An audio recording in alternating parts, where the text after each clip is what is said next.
morning. Good morning. Hello, sir. Good morning.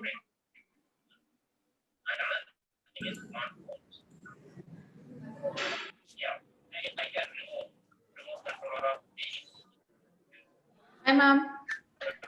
Hello.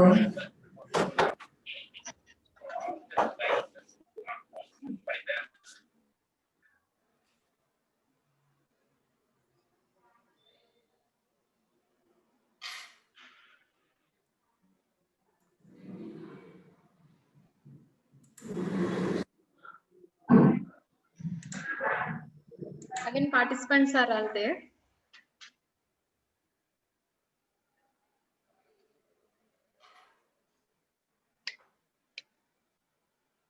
Nine members are there, no, ma'am. We'll wait for a few minutes. Excluding we both, ma'am. Excluding. Only 5 are there. Yeah, ma'am. 7.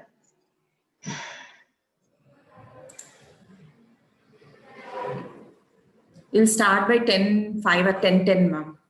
Yeah, ma'am. Sure.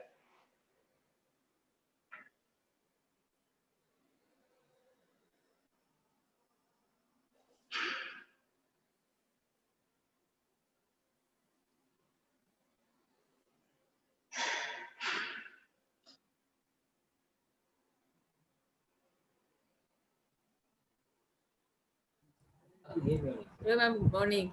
Good morning, Anu, ma'am. Yeah, good morning, ma'am. Good morning. So we are starting 5 minutes late, right? Yeah, ma'am. I got to start. I'm waiting for 5 more minutes. Just 2 to 3 minutes.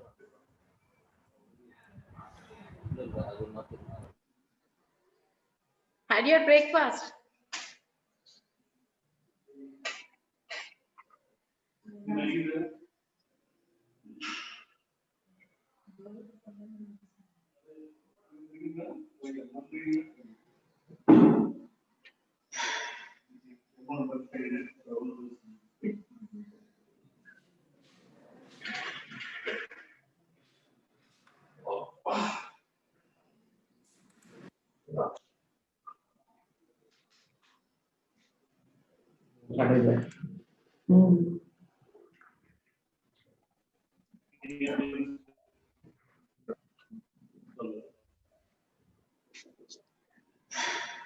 Ma'am, will you start now? Yeah, ma'am. I'll start the share screen.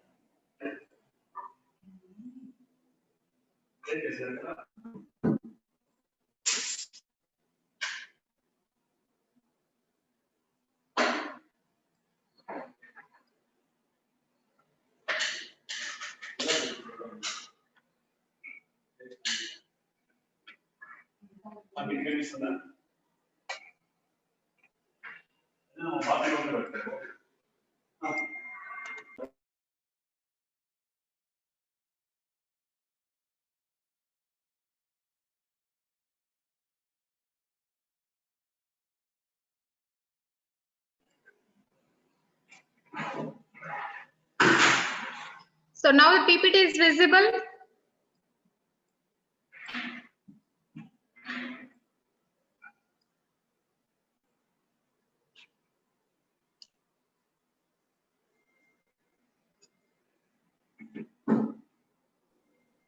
Yes, ma'am. Yes, ma'am. Thank you, sir. So yesterday we had the discussion about this, how course planning, conceptual maps, and the assessment. As at the end of the session, that like Anu ma'am said that, ma'am, as we know that one, we are involved in this doing of this work, so we know how to do this course plan and everything. So how can the faculty who are not involved, the freshers, how they know this particular planning, that is program outcomes, understanding of the course outcomes, the POs and everything. But in my opinion, what I think is the assessment can be done by any faculty just by using a software. They can know how many marks are obtained by the student. Based on that one, how much program is attained by mapping the course outcomes with the program outcomes. That anyone can do. Even the person who doesn't know about the subject can also do, because there is a post after doing the work, whether you have attained that program, you are just measuring that one. Measuring anyone can do. but it is with the hands of the faculty to teach to the students. So what it is going to be, what is the conceptual knowledge it is going to be indulging for the students is very important for that faculty. If the faculty has teach well, then automatically the students will attempt that questions and they will get maximum marks in that one. Automatically the program attainment level will be very high. So that's why those who are not, I think you might be, if you have any confusion on this assessment, don't worry at all. Just once you score for one subject, then definitely you can understand what is the assessment. But as a teacher, we have to concentrate on the creating conceptual knowledge to the students than the assessment of that particular subject. So that's my opinion. So anyhow, if we see this before going to assess the knowledge levels of the students, so at what levels we are all up to what level we are teaching to the students is going to be discussing in this particular session, that is under higher order thinking and how to ask this assessment questions. So these are all the concepts that I'm going to be discussing. So as of this one, the first thing that I'm going to be discussing with you regarding the introduction of higher order thinking and why we have to think about the higher order thinking levels, and what is the Bloom's cognitive taxonomy, and why do we want to teach the higher order thinking. So what is the need to teach in the higher order thinking levels, and how do we teach higher order thinking levels, and what is the strategies we have to follow to teach in the higher order thinking levels, and high investments of higher order thinking includes means, so what are the elements we have to follow for this higher order thinking levels. That information that I'm going to be discussing with you. I hope at least the participants who are here, they are all with me. All of you are with me, or please at least reply in this chat box. And how many of you, and even in the childhood, has heard that if you study well, you will get a good job? Can you please raise your hands? Yes. Yes. So is anyone has told you if you study well, you will become an employer? We are all thank you, sir, and everything. No one, maximum, not I won't say that no, but maximum of the parents and everything, everyone will say that if you study well, you will get a good job. That's it only. Our level is up to that one only. And even to our students are also, even when I was up to last 3 to 4 years, because that is completion of my PhD. So that I used to tell to the students that students, you have to focus on this concept, then only you will get the subject and you will get a good job. This one only I thought, but I never focused on this. Why should I make my students as an employer levels? And once if you see this, observe this political parties and everything, if every political party is saying that I'm going to be foreign, I'm going to the foreign, bringing the so companies. Why the other country people has to come here? Our resources, our manpower, our land, it is all, we are all here, but we but just we are all working, we become on workers only, but the authorities are all doing the work here and they are enjoying the profits of our company. But if we prepare our students or the next generation to that next level, that is to become an employer level, then definitely our nation, our India will become a developed country instead of a developing country. So that's sure about that one. So that is the main motto behind this higher order thinking levels teaching for all of you. So that is, so up to that one, suppose whatever I have learned, if I have produced it very well, so nothing change in that one. If I have developed a new product by applying these concepts, then only I can say that there is a result in developing the, there is a result or successful of my teaching levels. So that is the motto behind this learning of this higher order thinking levels. Can you please excuse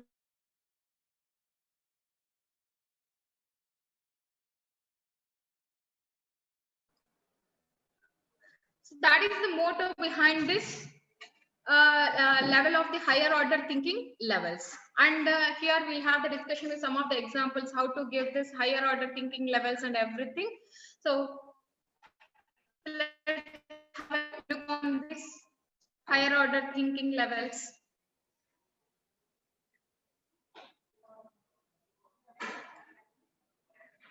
So from past 10 years onwards, especially in the public schools or in the private schools. So, before 10 years back onwards, the schools will start the children's how to become a good citizen or how to become a worker in a factory only. So that students, we were all daily going to the school, sit and with a neat dress, we are all listening whatever they had done, we have done, and we have produced the same thing, and we wrote whatever we have learned, same thing we have wrote in the examinations. So that traditionally it is going on like this, but no one has told us to create to do an experiments with this one. And let me, so is my screen is sharing for you? I think screen share is passed and it is appearing for me. Yes, yes. It is in previous slide. Yes, sir. Yes, sir. Now, sir. Yes, introduction slide is visible. Yes, sir. I don't know why it is sharing has become past, but if that happens, can you please remind me if you don't mind? Okay, okay. I will also check. Thank you, sir. So traditionally, we were done. We have gone in this path only. But nowadays, now the childrens are all not like this, like a Olympiad. They are asking to prepare for the Olympiad examinations, and they are all doing some experiments, some activities, some outdoor parties. They are all arranging, and tours they are all planning. Everything is visualizing this for the students, so that they can develop the concept and they can apply it to the another level. So up to this level only, we might have studied up to the 10th to +2 levels, if I'm not wrong, when we were studying this one. So whatever we have learned, they asked us define what you have defined, what is the meaning of the Pythagoras theorem, and what is the applicability of this Pythagoras theorem. That's level only they have provided. And at least, do you remember what is the Pythagoras theorem?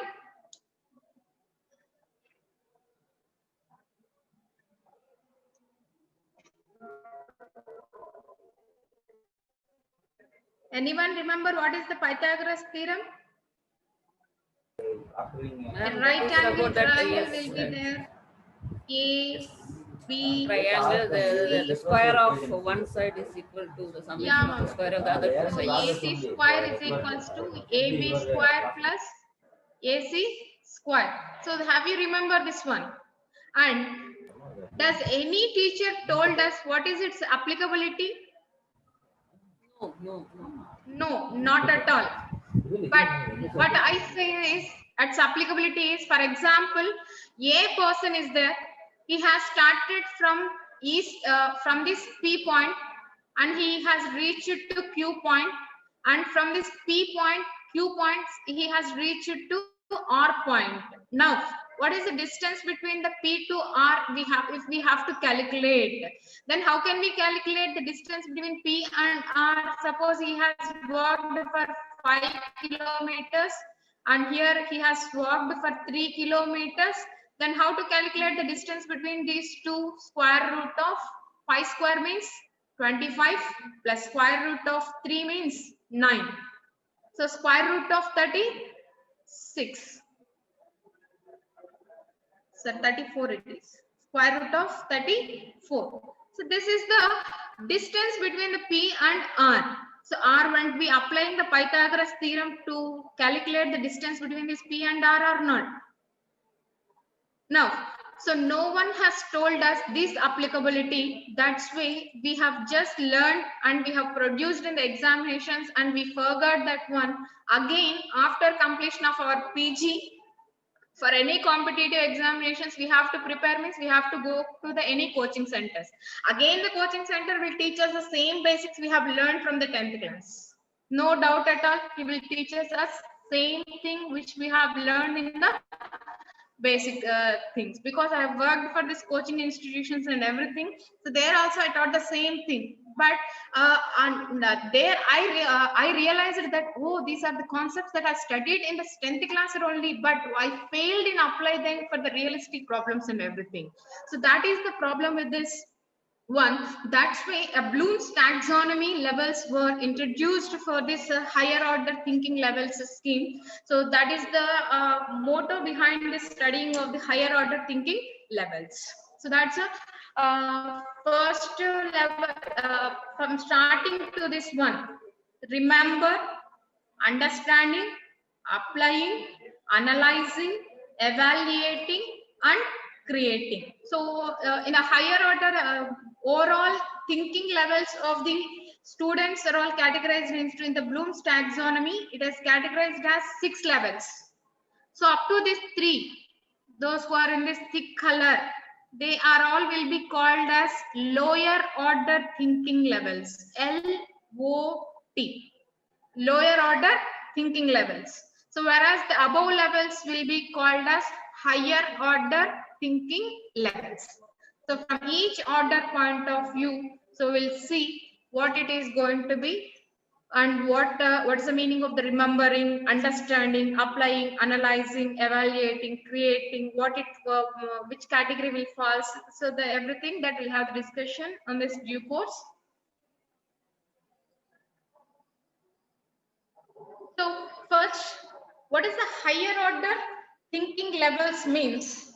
So especially appropriate teaching strategies, learning environments, that growth in students' thinking levels will have to extract the critical thinking powers of the students as well as the logical abilities of the students and reflective, metacognitive and creative thinking of the students. So if we are able to extract his critical thinking, logical elements, reflective elements and metacognitive and creative thinking, then we can say that so that our education is going to be helpful for his livelihood. So that is the motto behind this studying of the higher order thinking levels. So here we are going to be studying what skills that a teacher has to adopt to teach at higher order thinking level.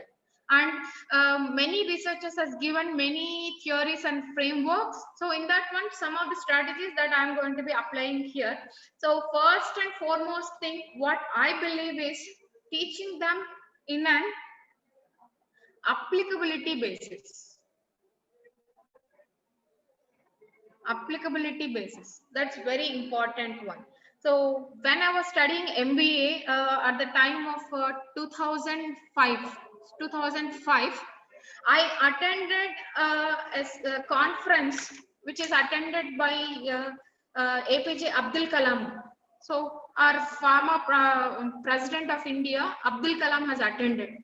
First, he said in that program, he asked every teacher, how many of you are teaching the applicability before the concept? Applicability before the concept. That is, we all of us will know that everyone has to dream and they have to achieve that one. So all of you have remembered that one, his sayings, APJ Abdul Kalam's sayings.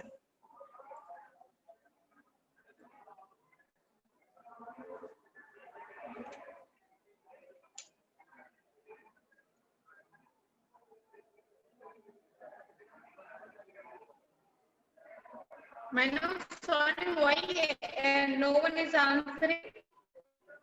Okay, Acha, if you don't know that one, So first of all, he asked all the teachers who are there, he asked only one thing: how many of you are discussing the applicabilities with the students? So mostly 1 or 2 faculty members were only raised their hands. So in a sense, so what he said is, before going to tell the concept, we have to tell what is the result of that concept. Suppose if he study that concept, where he is going to be applying that knowledge. If he will learn that particular concept, how it is going to be useful for his life skills.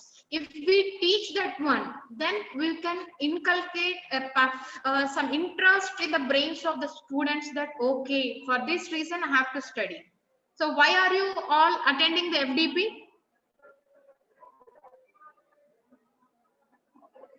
First of all, I would like to know how many of you are attentive here. So first of why are you attending this FDP?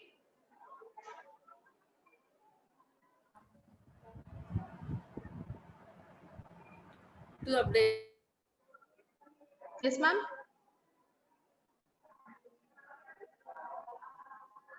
To update the knowledge, to get the certificate which is valid, so that we'll have the increments. Yes, sir, Murli sir, yes, that to enhancing of the knowledge levels are only. So if this, why the student has to learn the concept means, first of all, is that applicability if you have told to them, then only he can he will show some interest on the concept which we are going to be discussing with them. So that is the if we have to teach up to that level, then we must have the knowledge on the higher order thinking essential levels. So here it is that I have produced you cognitive domain to this. Then I'll tell you what is a cognitive domain and everything. So from if the student has to think about this particular concept and everything, and we can assess him whether how much we have how much concept we have given to the students can be known from the from starting to ending. So this is the first one. So from first step to slowly we can assess the knowledge levels of the students by asking the questions based on these 6 levels. Based on these 6 levels, we can assess the student's knowledge levels, how much he has learned and how much we have succeeded in providing the subjects to the students. Now, first thing is remembering just whatever we have told to the students. If he is able to produce the same thing, that one, then that will be called as remembering. Suppose that I've defined about what is economics. Economics is the maximum utilization of the resources that I have defined to them. If for the next after 2 to 3 classes or after completion of that unit, if I asked him what is the meaning of an economy, then if he told that the definition, then that will be called as that I am asking him, I'm assessing the remembering levels of the students. Then instead of that one, if that suppose inflationary levels or inflation is there, is that inflation will comes under the economy concepts or not? If I asked them, then I am asking them, I'm going to be assessing the understanding levels of that students, not only the economy, and I'm going to be testing his understanding levels up to the concepts of that economy. That is called as the understanding.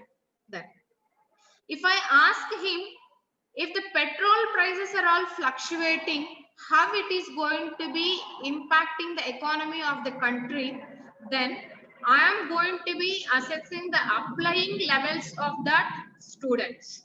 So that is, so he is applying the economy concepts on petroleum prices and how this fluctuation of the petroleum prices will impact the prices of the other products and entire economy of the country. If he is applying that one, if I ask such questions, that I am going to be testing his applicability knowledges.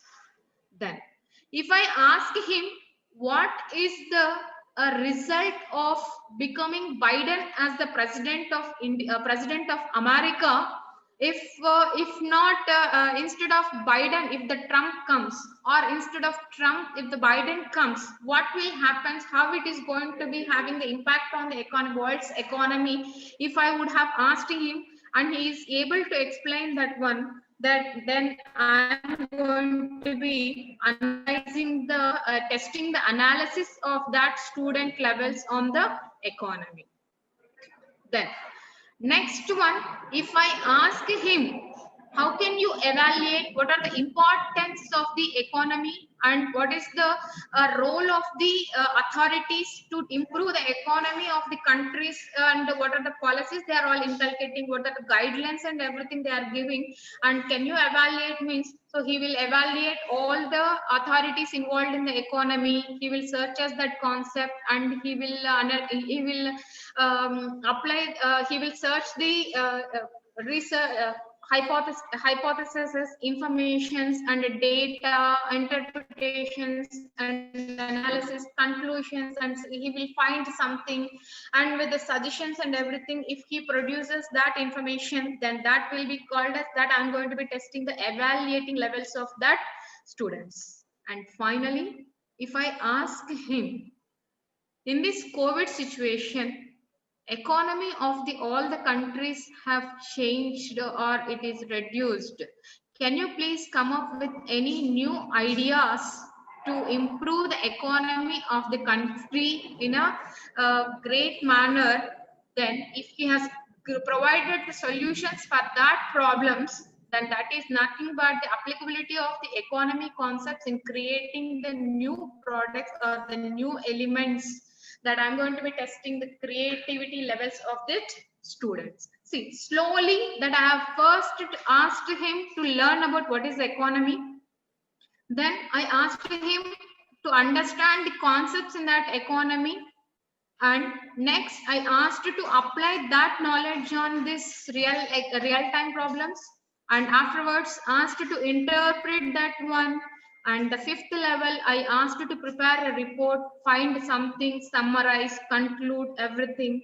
And I asked to create a new solutions for this existing problems. So that is the level importance of the higher order thinking levels. So when can we teach up to that level is when we know the importance of this higher order thinking levels. Here is some of the examples that I have produced you. So what is the importance of the higher order thinking levels? So this is the first example that I have provided you for lower order thinking levels. This is that example that lower order thinking levels. And this is an example for higher order thinking levels.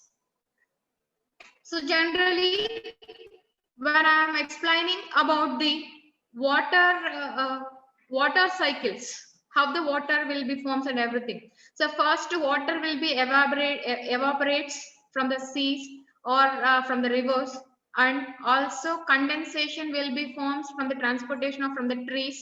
From the trees, it will become condensation, and evaporation. Along with the evaporation, then condensation of the clouds, and the clouds will form. And these clouds in the form of the precipitation by having the condensation from the trees, the surface around the water, the rains will come, the rains due to with the rains, the surface will be runoffs, and again that rains will be accumulated through this, accumulated into these rivers and seas. Again, this cycle will be follows.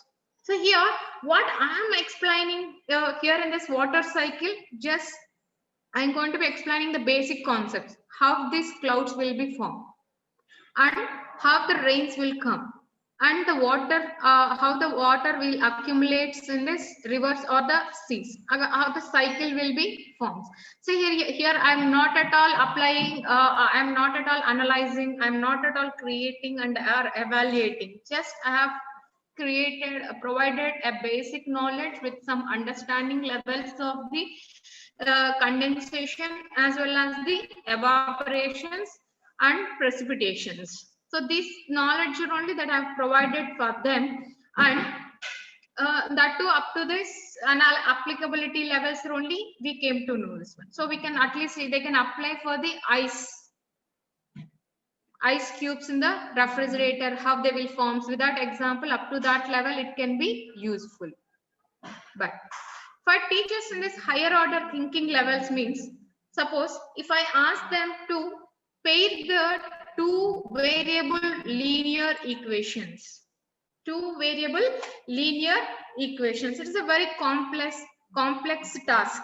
First of all, he has to understand what is the linear equation, one variable linear equation and two variable linear equation. Then after understanding that one, he should apply that one. And then after this applying of that one, he has to analyze how to pair two variable linear equations into that one.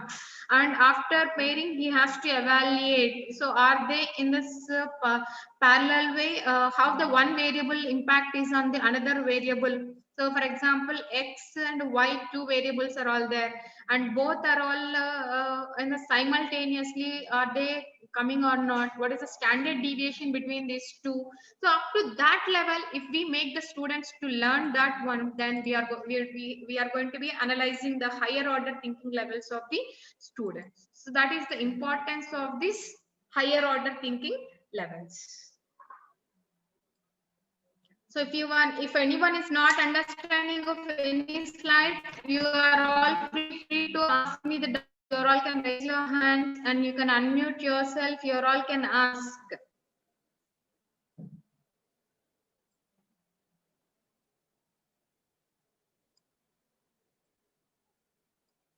The next one, why higher order thinking levels? So why we want this higher order thinking levels means, so because nowadays every children is enhanced their skills economically as well as technologically. Do you agree this one or not? Once if you have observed our knowledge at the age of 6 to 7 years and the knowledge of our children up to that 6 to 7 years, is it changed or not?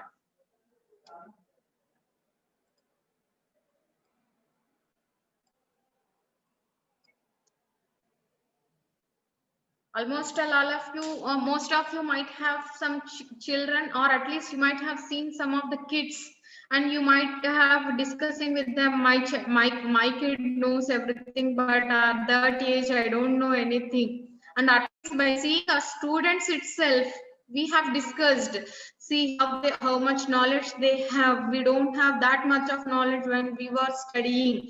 So do we discuss such kind of tasks with anyone or not? Don't you discussed ever? Yes, sir. Yeah. Definitely we will discuss, right? So because this knowledge levels, we don't have the mobile phones at that time. So actually, literally, when I was studying MBA, then I came to know how to operate the mobile phone. But my kid, within 1.5 years, he has learned how to operate that one. He know very well about how to download the games, how to write, how to play that one, how to uninstall also he knows. When my mother insists him, don't do that one, mama will scold you. He said, no, mama don't recognize this one, because I will download, I will play, and after that one, I will uninstall. He's just 6 years old. So how much knowledge they have? So because, so see, but these kind of students we have to teach. Next 2 to 3 years, these are all going to be coming to the higher education, right? So for these kind of students, we have to teach means, if we tell them traditionally what is the definition of this economy and everything, they will say, ma'am, already that I have learned what is an economy. I know very well about you. I know 10 definitions than you, because you are traditionally teaching one definition, but I know 10 definitions, he will tell. Then we should know, we can't teach in that class. We have to go out from this class, and we have to felt sorry for this one. But instead of that one, if he said that one, if he knows the definition, if we ask him, okay, very good, my dear child, you know the definition, but can you please apply this one to any concept now? How you are going to be solving that one? If you explain it means, then he will keep quiet. Okay, let me tell me, ma'am, from the definition I know. So let me tell that what is the applicability of the concept. Furtherly, he will inculcate some interest on our teaching. So that is the importance of this higher order thinking levels. Because if any situation comes, so before going to take any decisions, they have to state the problem. First of all, they have to state the problem. And suddenly, if any one of us thought that we are going to be meet the students virtually before the lockdown, no one has thought that one. I'm sure no one has even in the imaginations also we don't have that kinds. But now we are all learning what is Zoom, what is Google Meets, what is Moodles, what is 4V. So all these softwares we are all learning, PPTs we are all preparing, and we are all thinking for this another ones. Because we know the basics already, how to teach, but the methodologies we are all searching. But if at all we don't know what is the PPT, what is the subject at all, can we teach to the students? Definitely not. So that's why if any situations, an emergency situation comes, first of all, it is mandatory that the problem has to state. And for that problem, and even those who have done the PhDs and everything, or those who wants to do the PhDs are also, they will follow the same procedure. First our guides are and everyone will say this. So first of all, come with the problem statement, right? So first they will ask us to prepare a problem statement, or at least if for even in the organization also, if anything will happen, the boss will come first, then first and foremost thing he will ask is what is the problem, isn't it or not? If anything, any situation will occur, first the boss will ask us what is the problem. So first it is any situation occurs, we have to state the problem, and then we have to collect the information for that one. We have to analyze, and we need to frame some options for that one, and what is its impacts we have to analyze. Then based on that one, if we take a certain decision, what its action should be, we have to estimate, and based on that one we have to perform the outcomes as per the situation. So all these activities will include this decision making. If we prepare the students to take that better decisions, then we need the higher assessments for the students. So that is the making, prioritizing and strategizing the collaborative problem solving for the students. Okay, so he is our guru. Because of him, we are all discussing this. Benjamin Bloom's taxonomy. So in the year 1948 only, so Benjamin Bloom led a team of educational psychologists, and he has discussed about the classroom activities and what are the goals of the teachers, and what should be the mindset of the designing everything he has explained. And in the year 1956 he has clearly he has provided the 6 segments of these 6 levels of the taxonomy levels, so with the aim of promoting the higher forms of thinkings in the educational. So in the advanced countries already from the 1956 onwards, they are all following this order, and here only they are all doing this one. Now only we are all now and then, like because of the NBA, National Board of Accreditation is there, so we are all thinking about this Bloom's taxonomy. See here from the 1956 onwards only they are all following their schools and everything. So conceptual basis are only they are following. So developed countries. Okay. So why this higher order thing affecting the students' knowledge levels means, so the learnings or the educational activities were categorized into 3 segments, 3 levels of the learning activities. One is cognitive level, second one is the affective level, and third one is the psychomotor levels. Even in the brain also, they've learning whatever we have learned, and we have learned that information, and we are all just keeping our mind. That is called as the cognitive levels of the learning activity. That is the mental skills, called as the knowledge which he has gained from studying of this particular information. So once if we have studied, and can anyone tell the first class poem which you have learned, but you have the knowledge? You have the knowledge, definitely have the knowledge. But can we tell that one, which poem we have learned in this first class? No. But if somebody is reading like Uppu Kappu Rambu, Okka Poliganundu, then it will strike to us, oh, that poem that we have learned in this first class. Then we have to extract that information. That affective, that is growing the feelings or emotional areas. But when we were learning the bicycle, if we were fallen down, if something, an injury has come to you, so will you forget that one? Whenever you are going to be giving this one, because emotional attachment is there with you. So that's way, because that has affected the affective domain of the learning system. That is also learning, ma'am. That is not occurred in the school. Don't think that in the school only we will learn. Day to day, in every element we will learn. So that has affected, so growing of the feelings or emotional areas, how we feel. Suppose when we were studying our 4th or 5th class, that I know that one Telugu word which I have told this one, opposite words when I was saying, my sir has hitted me on my hand, and where my golden ring, first golden ring at that time which I wear, that has broken into 2 pieces. I am emotionally attached to that one. Because of that one I have learned. I remember that opposite words till today. That is the one. So emotional attachments, feelings, if we create to that one, then definitely somehow it will goes to the middle level of the domain. And finally, if they understand that one and inculcate some interest in that one, they'll start working on that one. Physically, they'll start working on that one. That domain is called as psychomotor domain.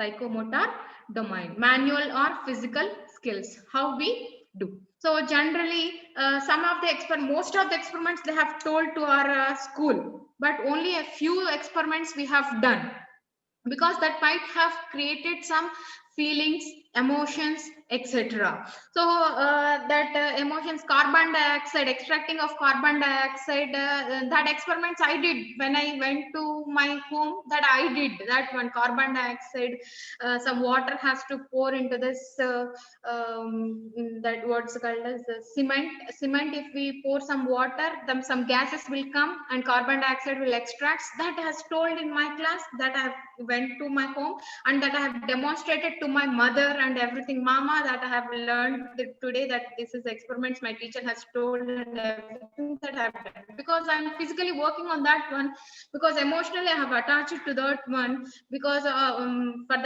with the knowledge which I have on this one. So see, I have learned what is the oxygen, what is the carbon dioxide, what is the gases, states of the gases, and then I have felt happily for that one. Then I have worked on this one. Same thing, if we provided to the students, this definitely he will apply on this one. Especially those who are teaching to this engineering, that is engineering graduates, as well as to the PG graduates. We have the more scope for the teaching levels up to this affective level and psychomotor levels with this technological upgradations. So that is the motto of this Bloom's taxonomy again, to reach up to cognitive level, psychomotor level, and up to affective level. So all these areas he wants to categorize. So that's why if a cognitive level is there, if anyone has to test, we have to test the remember levels and understanding levels. How they have understood cognitive levels.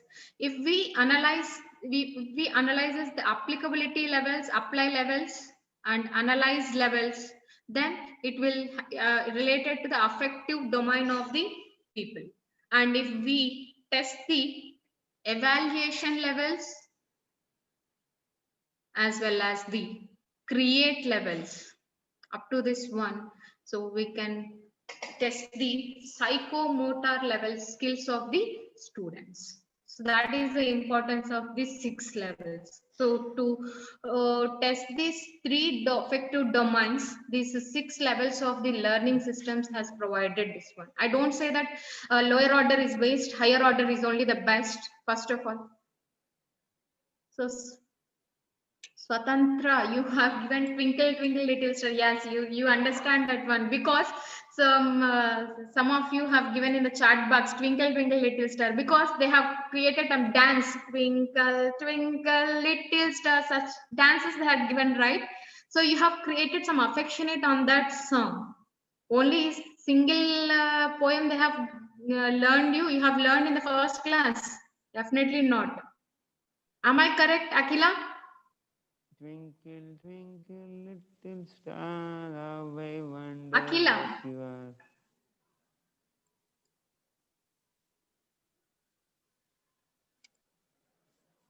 Sunil sir. Twinkle, twinkle.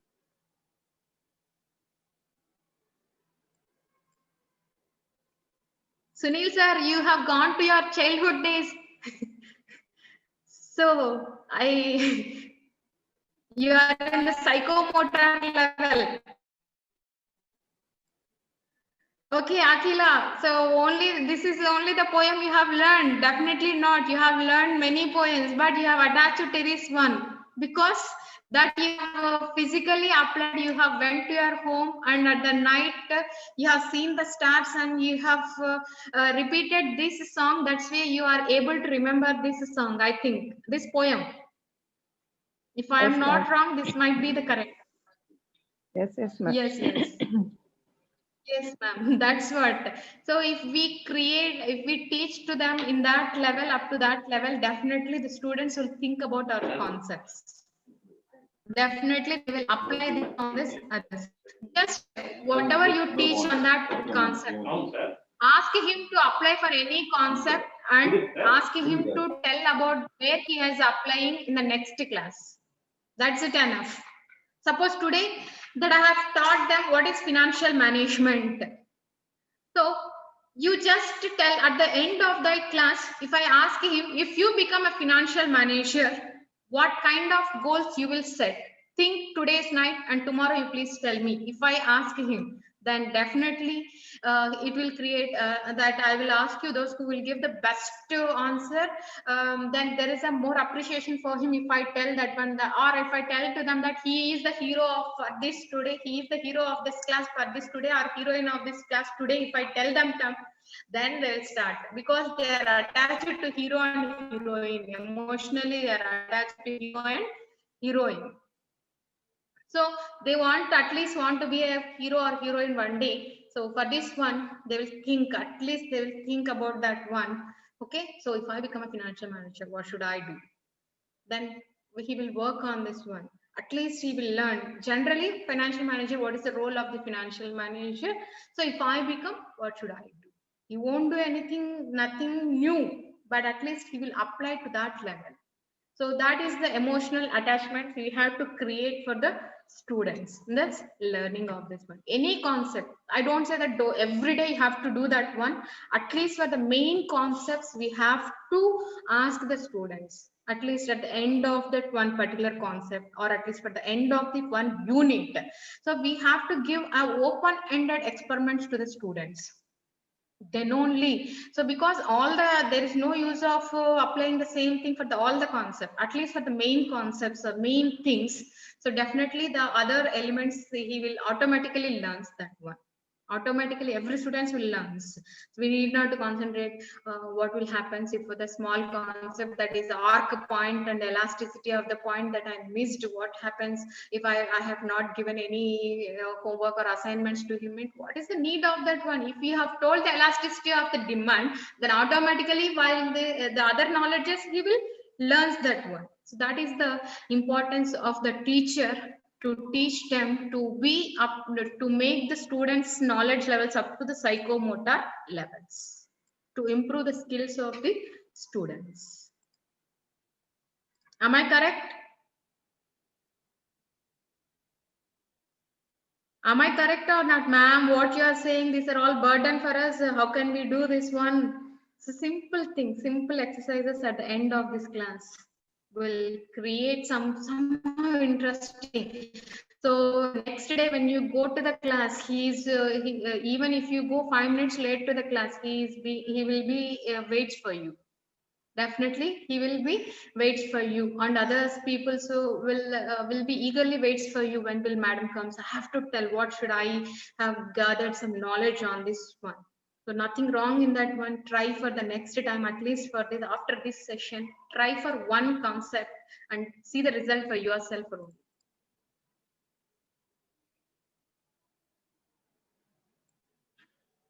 Next.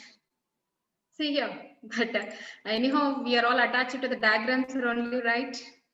Creating some ideas. And what is the confusion? First, if they get the confusion, that's the first step of searching for the solutions. So if somebody has given any question, ma'am, I'm not getting, I'm very confused. If somebody is saying that, don't worry, give a smile. Yes, you are in the right path. First get the confusion, then only we will get the answers. So that is a very important of this higher order thinking levels. So while 3 domains are important for the rounded person, it is the first domain, cognitive, that is subject of the subject knowledge we have to inculcate to the students. That is intellectual levels. So generally accepted that each behavior needs to be mastered before the next one can take place. So this is the providing the knowledge about one concept, cognitive levels. So next one, it also involves the developing intellectual attitudes and skills with the students. But when you have seen evaluation, synthesis, analysis, application, comprehension, and knowledge. Ma'am, you have told remember, understanding, applying, analysis, evaluation, and creation. But why are you explaining these 6 means? Don't worry. These are the 6 levels at the year 1956, which was defined by Bloom's taxonomy. Bloom's taxonomy. First, these 6 levels he has concentrated. Later all, that is in the 21st century, for the 21st century, the higher order levels, these knowledge levels, he has combined the other attributes here. This knowledge is now changed as remember. This comprehension levels, which is adding with the other attributes, now he has made it as understanding. Understand levels. So the application levels, now the applying levels, apply levels. Analysis is analysis only. So synthesis has now become evaluation. So evaluation, more to than that one, he has added one more level, that is create level. One more level he has added, that is create level. So just diagnosing, that synthesis and evaluation combinedly has added to this evaluation level, and one more level he has extended for this one, that is creative level. So this is the present taxonomy levels, Bloom's taxonomy levels suggested for this 21st century, so that we can create the employers, more employers than the employees.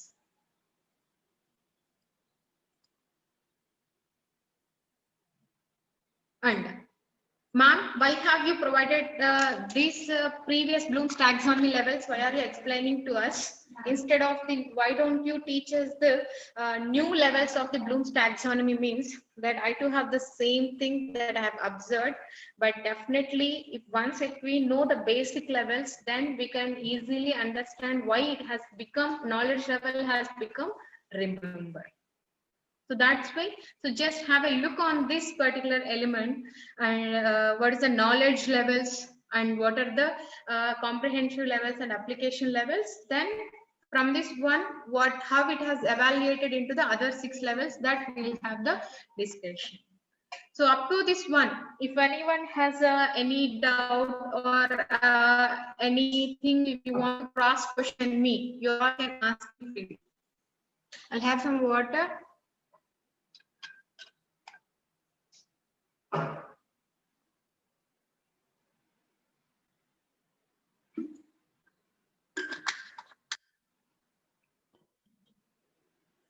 Up to this one,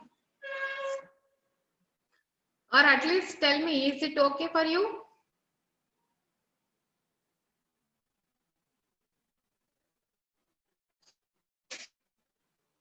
Thank you. See, the participants like you, ma'am, give additional boost. The students in the class are also. Actually, So, we there are is no also rule that teaching all the- online. Madam, actually, we are also right now Yeah. teaching online. We know how we as a faculty members feel when the students are not Yeah, sitting on ma'am. their videos and when they are not answering. So we know that we have to be empathetic. But sorry, today I cannot be as participative as yesterday because I'm in the midst of examination schedule. Yeah, I So can it is understand. going on around me. Yeah. I'm sitting in between the proctors. So Yeah. that's why I'm But on and yeah, off. ma'am, that's what I too feel that am I telling up to the levels of that one, because it's a beginning stages only, right? So am I able to teach very Yes, well? you or are not? on track, ma'am. You are on very well on track. No issues. Thank you, thank you. So okay, thank you very much. Thank you very much. Even in the class here also, there is no rule that all the 60 students has to give an attention on us. Time is 11 a.m. Actually, the brain capturing time period is up to 15 minutes only. As per my knowledge, 15 minutes. 15 minutes, even with the high concentrate levels. After 15 minutes, anyhow, our brain will distract and it will goes to the home or to some other place or to the movie which we have learned. Everything it will goes. After extra. But only the teacher has to be attentive in that. At least Yes, in that 15 minutes, if he has learned, or other 10 minutes he has applied that one, that is enough for us. Okay, yes. At least for that 15 minutes he has learned and applied that. That is the one. Tom, sir. Tessie Tom, sir. Hi, ma'am. Yes. Ma'am, Yeah, yes. mama, Huh. you can speak. Oh, no, I know really enjoying it, ma'am. It's going on really well.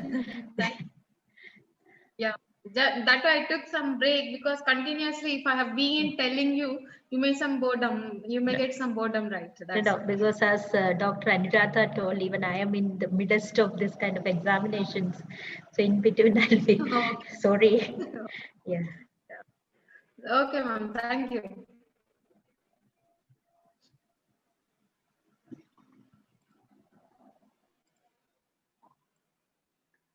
Now, so let us have the discussion on the knowledge levels. So generally, up to as per the discussions, these 3 we came to know this one. It is all the lower order thinking levels, and above 3 will be called as the higher order thinking levels. So this one, knowledge is the lowest level of the scale, but it involves the more injection of the information and our observations regarding the one particular concept. That's very important one. So for this one, so in any school activities of encountered, Bloom's found that overall 95% of the activity students encounter required thinking at only this level. 95% of the students mostly will concentrate up to this level. Madam, what about the 5%? They don't want the subject, first of all. Also, they don't want the class at all. That's the maximum 95%. Because of their parents, they are here. Because of their parents, because of the degree they want here. So that's why 95% of the students will concentrate on this knowledge levels. So skills, drills, sort and uses the flashcards like mechanism. Even my brother's child, she knows, she's only the 4 years. She can read, write and everything. Because that I wondered, 6 years old, my boy is not doing this one, why is she doing?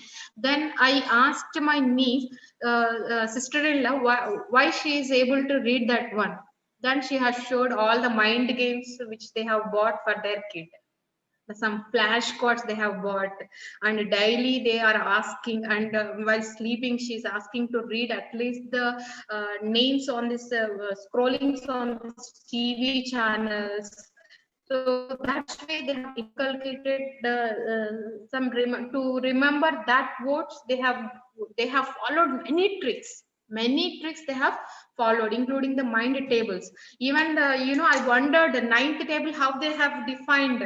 So child and 9 ones are 9, so 10. First finger close, 9 ones are 9. 9 twos are second finger close, 1 and 8, 18. 9 threes are third finger close, 2 and 7, 27. 9 fours are fourth finger close, 36. These are all the tricks they have followed to make her to learn these tables. Now she is 4 years old. She is able to tell up to 15th table, where my child is unable to tell that one. Then I am realizing now, okay, this is called as conceptual knowledge. We have to teach to the students. So that is the importance of the conceptual knowledge. So first of all, they have provided the knowledge only, information only, but some skills they have drilled and some sort of things they have provided, strategies they have followed to provide the knowledge to the child. That is the importance of this remembering levels. If they know the concept, then only they can create something. Without knowing the concept, nobody can do this one. So anyhow, these are all the basic levels. Then when it comes to the comprehensive levels, okay, let me tell you how this knowledge levels has become. So if he has the knowledge and if he is not able to remember that one, or if he is not able to produce that one, it won't become a remembering levels. So that's why this knowledge level has renamed as remember level. He has the knowledge but unable to produce that information. So that's why Benjamin has Bloom's taxonomy. He has added that one, or he has renamed that one knowledge levels. If he is able to reproduce that one, then it has become the remember level. So that's way. So first of all, knowledge means in providing the information only, and that information, if he has to remember, means some sort of skills we have to follow to remember that particular concept. That is the one. Next one, comprehension levels. So comprehension levels means the understanding levels. So first, generally comprehending means summarizing whatever he has learned and he is producing that one only, but he is not able to deviate from that one. At least, for example, we have told him 2 table, but if I asked him what is the what if 3 bags of the there is the 3 bags are all there, and each bag there is a two flowers will be there. Then how many flowers will be there means he has to apply this tables only. If he has understood that table, so 3 bags. If he has written, okay, 3 bags are all there. Each bag consists of 2 flowers. How many flowers means 2 into 3? 6 are only. If he has not able to, so the comprehension has thought about the writing of these 2 flowers and 3 bags only, but it forgot about applying whatever he has remembered and understanding that remembering levels to this some sort of basic problem solvings. then that's why the comprehension has renamed as understand. The comprehension has renamed as understand. So the comprehension has written just 2 flowers means 3 bags, 3 bags, 2 flowers means 1 bag, 2 bags, 4, again 3 bags means 6. Just 2 plus 2 plus 2 they are adding. Why can't they apply the remembering of this particular 2 table for the students? So that's why, so understanding levels of that 2 tables, that is called as sorry, that's why this comprehension level has renamed as understanding levels. Understanding levels. Next thing, applicability is the same thing. So it is there only. So observed when students use methods, theories, concepts for this new situations, if they have applied for this one, then students don't simply interpret a graph. So instead of they may have concerned. For example, if a person is working for 3 hours to complete a task, if that person works for 1.5 hours, how much of task he will complete? Just divisibility, right? So half work means by 2. 1.5 hours has become half. Then task also, one task also has to become half. That is 50% of the work has completed. So first of all, he has to remember that percentage. He must have the knowledge on the half is equals to 50%, and he has to understand how this work, that is 3 hours, has to become 2, and then how the task, one task will become half task, then only he can apply that one. So that is the remembering and understanding levels useful for the application to the new concept. Then analysis. Okay, so 50% of the work has done. Then to complete the other 50% work, how much time will it be take for him? So already he has applied that information and everything. Just he is analyzing or interpreting that knowledge. So the 3 hours for, so actually 3 hours for one task, and 1.5 hours is only he has worked 50%, remaining 50% is there, and to complete this 50% again he has to work for 1.5 hours. This 1.5 hours he may work for this today, or if he has to work the complete the task in 2 days, if he remaining 50% work he will complete in the another 2 days. So per day, each day how many hours he has to work? That is 45 minutes he has to work on first day, and second day again 45 minutes he has to work. So that is, he is interpreting, he is not doing anything extra work on this one. Whatever he has applied, he is just interpreting that information. So that is called as the analysis. So he has kept the same analysis levels on the same side only. That is at the 4th level he has kept. And at the 5th and 6th levels, synthesis levels are all there. So it's all putting the ideas together. That is collection of the ideas, options, everything, that is called as synthesis. And this next one, that is evaluation levels, that is comparing. So if he works more work, that is if he works 1 hour today and next day only he has to work 30 minutes only. If that work is shared by 2 persons, if that work is shared by 2 persons, they can able to complete the task earlier than within 1 day than 2 days. So or within 1 hour, 1.5 hours only, if the 2 persons will work, if 3 persons will work, how it will become. So like this, synthesis is the collection of that solutions, and evaluation is the comparing that works and what is the chances of that particular task, since everything they have provided in the evaluation. So now this is 21st century Bloom's taxonomy. This collection of the information or the problem solvings and applying them in at different levels has become combinedly, they have created at they have given up to evaluate level. Combinedly, he has combined this one. Now, suppose if that work is one task, that is the that one task that I have told you, that one building construction. Next, a complex has to construct. A complex building, a shopping complex has to construct. By having this knowledge on the building task completion, how many days it will take to complete a complex? Then what he has to think, first of all, complex building means how many buildings he has to build. For each building, how many hours it will take and how many workers were there.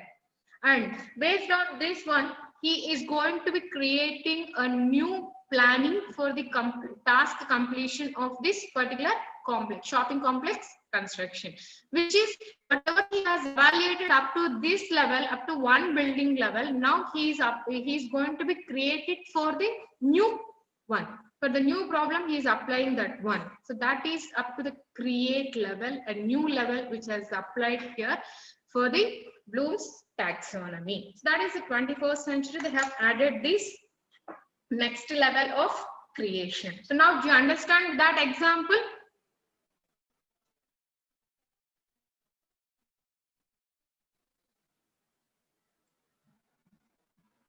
So that is the evaluation task like access, convince, somehow the words anyhow we'll discuss here.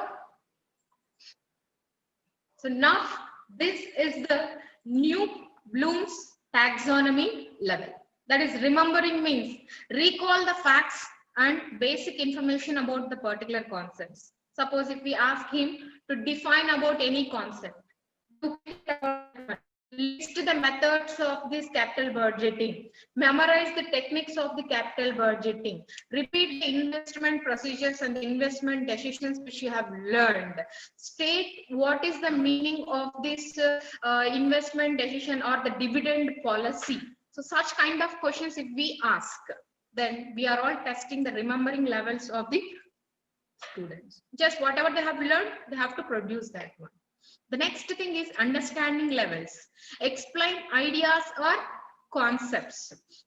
That is, if I asked him what is the financial management and how many classifications of the financial management objectives are all there, and how can you describe the nature of the financial managers with the HR managers?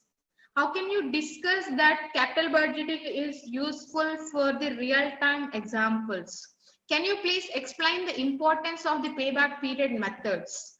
Can you identify this dividend policies of the any organization? Can you locate the elements of the financial manager? So recognize, report, select, translate. A small level, extension level of the concepts is called as the understanding, so that we can identify the understanding levels of the students. Next one, he has have the basic knowledge and he know other attributes which is related to that one. And now if we apply them, can you please apply this financial management importance for the information technology, IT sector? What is the importance, where especially it is applicable? Can you please apply this capital budgeting information or the solutions useful for the any construction company? Can you please use this or can you please demonstrate the use of the investment patterns in the banking system? Can you please interpret the non-performing assets of the any organization? So like this, if I ask them to apply these knowledge levels on any particular concept, then we can estimate, we can assess the apply levels of the students. Then, once if you have applied, how can you differentiate that existing banking policies with the new policies of this one, any policy makings which are in that one? Or how can you differentiate that the existing financial managers objectives are not suitable or the best suitable for the existing or contemporary issues? So how can you organize the capital budgeting techniques for the interpretation of the balance sheets of the organization? Or the ratio analysis, how can you apply? So compare, contrast, distinguish, examine, experiment, questions, test, such kind of questions if we ask, then we are testing the analyze levels of the student. And justify a stand or decision. Okay, this is a situation which has done. If it has not done like this, if it has done in another way, how can you argue with that one? How can you uprise with that one? How can you justify yourself? Can you please criticize this one? So can you please wait on your, can you please support your decisions? Like such questions, if we ask, we are going to be estimating, we are going to be analyzing the evaluate levels of the students. And produce a new or original work. Suppose this is a situation, a new policy required for the country to protect the investments of the common people. How can you suggest? What kind of policies you will suggest? What kind of guidelines you will suggest? What kind of acts you are required, that are required for the country? So if we ask them, that is nothing but the evaluation levels that are applicable for the new concepts. That is up to the create levels we are going to be estimating. And first of all, what I think is, if we go to the class, just ask the students that if all the buildings will fly, all of us will fly, what will happen? What will happen? Or first of all, can we ask them, can we fly? That is with this knowledge, remember levels. If we fly, what happens? Understanding levels. At the time of the flying, if moving from one place to another place, how to organize and everything, if I ask them, apply level. And while in flying, we are all flying that one. Okay, if anything problem occurs, what happens to this downwards and everything, we have asked him, prepare the pros and cons of that flying, analyze. And okay, we are all flying, and how the lifestyles will become, everything we asked them to provide, that is an evaluate.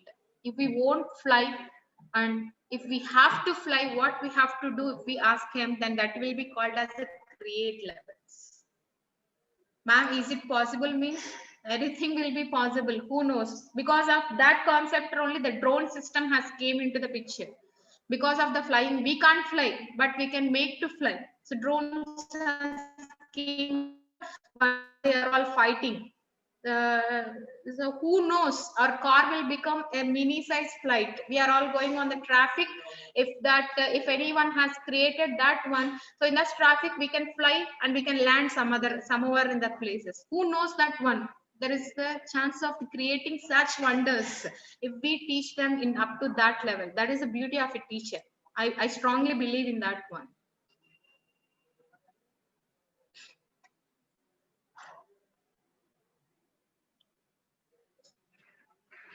So I have prepared many slides. I think up to the evening also I can discuss on this higher order thinking levels. Up to night at 12 o'clock, and from morning again 5 o'clock I have prepared many things on this one. Okay, so overall higher order thinking levels means handling a situation that you have not encountered before. So you have not faced such problems in this earlier. Now you have to solve that problem, means you have to recall the knowledge. First of all, we have to recall the knowledge. Then we have to understand the comprehension of that particular information. And using that knowledge in new situations, we have to develop, and breaking things down, critical thinking. With this one together, creative thinking, and finally we can judge and we can apply to the new concepts. So that's why knowledge retention is the foundation for any higher order thinking. So that is the importance of these higher order thinking levels.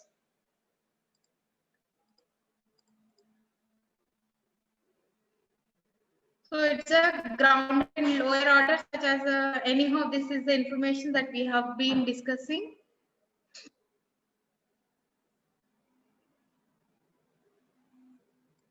So anyhow, why is the higher order thinking? That I've already told you, 21st century requires the employers than the employees. So that's why we require, and even though they are the employees, they must be best to compete enough in the organization. So that is the importance of higher order thinking. So this is a small curiosity. First of all, who is supported this one, who has authenticated this Bloom's taxonomy levels. With my curiosity, that I came to know that in India, 1987, the National Research Council sponsored a project that attempts to synthesize all the many theories about higher order thinking. In that research, they have approved this Bloom's taxonomy levels, because always whenever I'm learning the new things, I study who approved, when it is approved, when it has came into the picture. In India, this NRC, National Research Council, has done some has taken up some project regarding this, inculcating some knowledge levels of the students. So with that, in their research, they have approved this Bloom's taxonomy levels for the higher educations.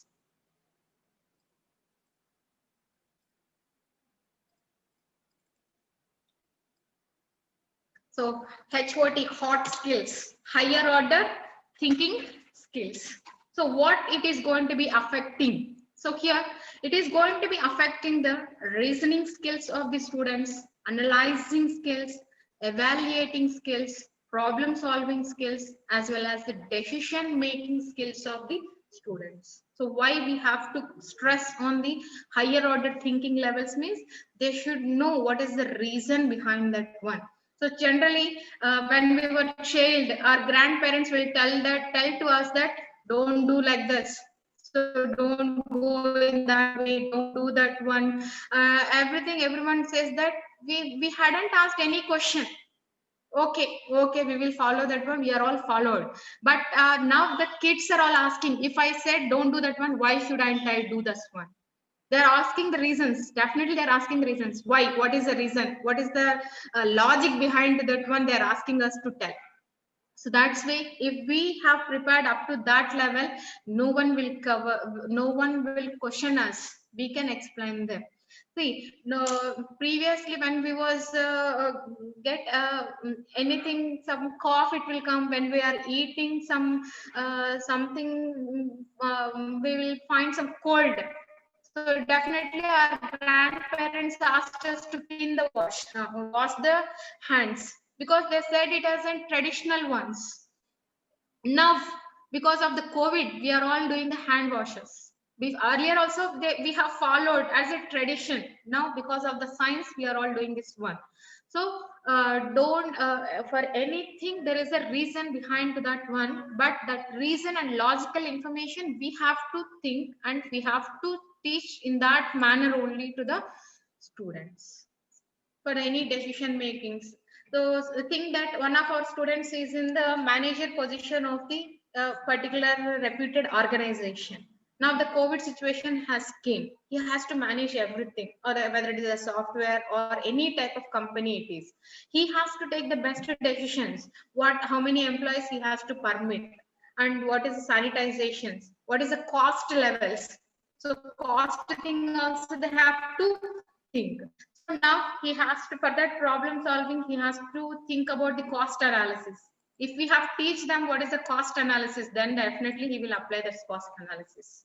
Okay, what is the cost? If I allow this employees to in the house itself work from home, if he allows that one, so what is the production levels? If we told them what is a productional activity, then definitely he will make the decisions regarding that one. If the employees will come to the organization, how much productivity will done? If the employees work from home, how much productivity will done? What is the cost for the work from home? What is the cost for the work at the office?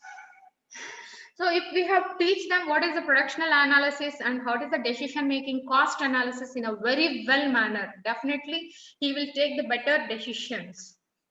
It's not the matter of our teaching itself, but anyhow, we have to inculcate that interest to the students. That is only my main point. So next thing is wise judgment in the critical thinking. So any better decisions, critical thinking, to think means students can apply wise judgments at any critical situations. This Bloom's taxonomy levels are all very, very important for all the students.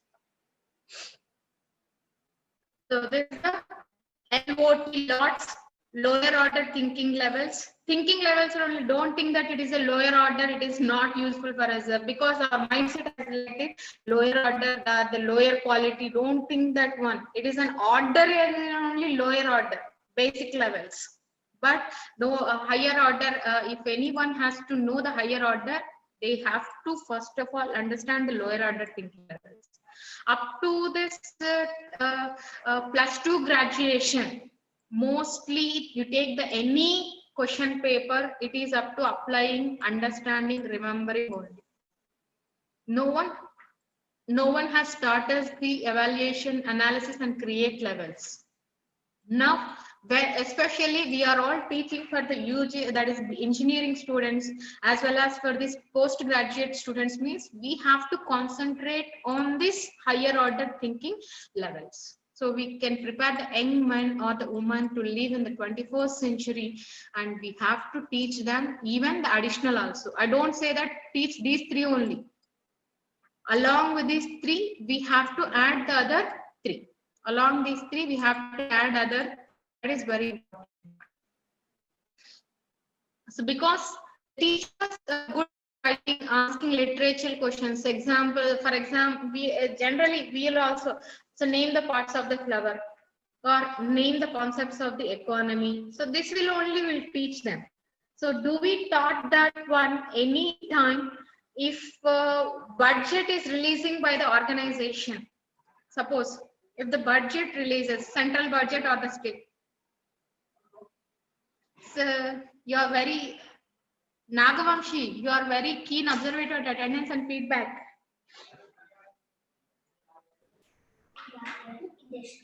Okay, thank you.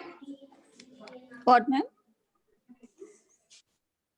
Nagavamshi, madam. Madam, tell me. Ask one question.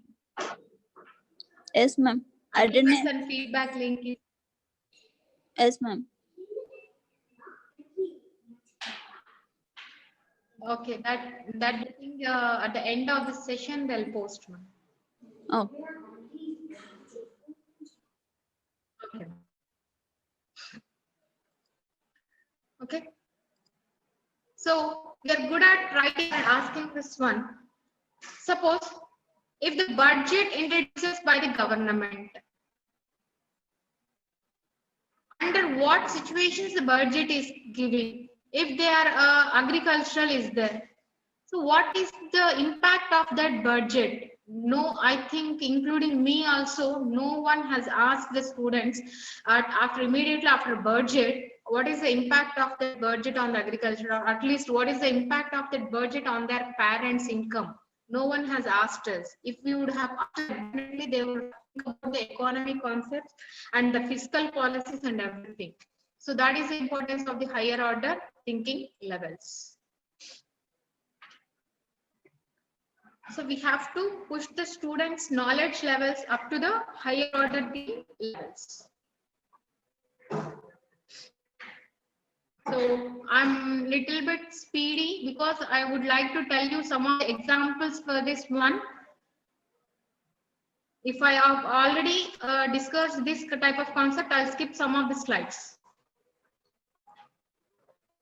Let us tell you a deep understanding of this higher order thinking levels.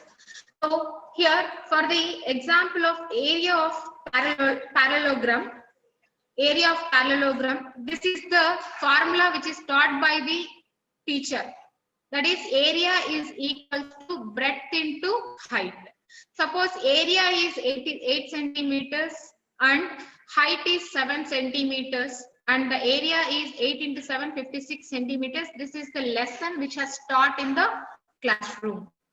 Then, after some time, that is after 2 to 3 days, group A students were asked simply memorize by rote the drop and perpendicular method and applied it to a shape, successfully find the area of the parallelogram. So now the students were asked this parallelogram they have given and asked them to calculate the area of that parallelogram. They have applied this length into height. So most of this group A students were solved that one because they have remembered that formula, they were understood that one, then they have applied here. But group B students has given a rectangle and asked to calculate the area of that one.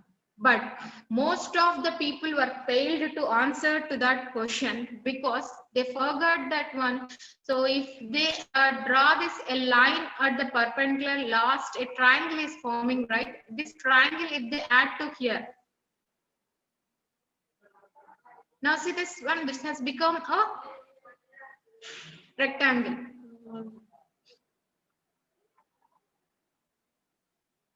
So this has become a rectangle. So now same formula they can apply, but they were not, they have known the formula for the parallelogram only, they were forgot on this square. Same thing, this half they have removed here, they have kept here, length into height. Only a few students has applied that knowledge on this particular one, they have created that one for the next thing. So that is the use of this higher order thinking levels. Even for example, knowledge levels. So if we are discussing about the fractions of any concept, then we have to tell them 1/4 part if we are discussing. If we discuss by using these diagrams, suppose in this one 4 boxes are there, 1/4 means this is the part 1/4. Half means then these two combinations, any two combinations. 3/4 means like this. So 1/3 of 9, we are all explaining with these examples, then definitely there is a chance to inculcate or analyze the knowledge levels of the students.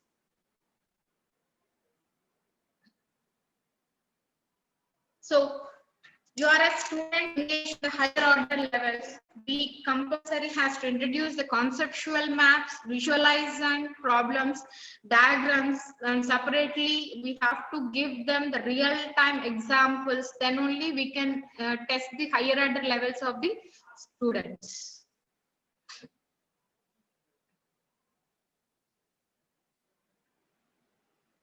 That is the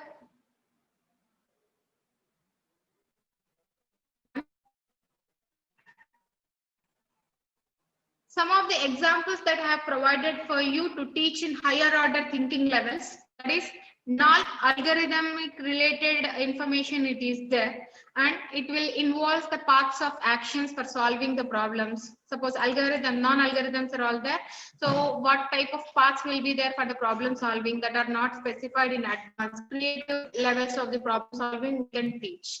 And complex levels which we have to teach and involve problem solving where multiple solutions are all possible. Suppose if we have taught one variable and we can ask them to think about with 2 variables. And if we want to estimate the effortfulness of this particular knowledge levels, we can involve the considerable mental energy directed towards problem solving. So for one problem solving or only how many methods he is choosing, what is the easiest way he is choosing for that one, everything that we can analyze. So nuanced judgments involving subtitles, obvious decisions about strategies and everything we can test, and application of the multiple criteria that also we can judge by involving some of the criteria regarding the problem solving we can judge. And even suppose an essay which we are giving to the students, most of the students will write an essay, but they will fail to give a letter to the bank to request a loan. Definitely.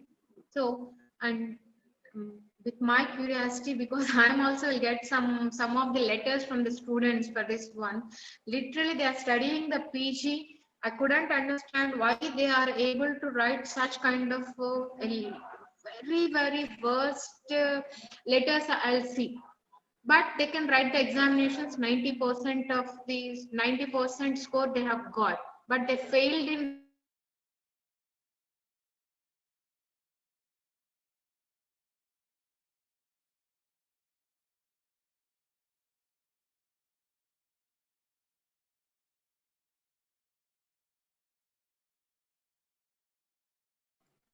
Sorry, due to the network disconnection, it has disconnected again.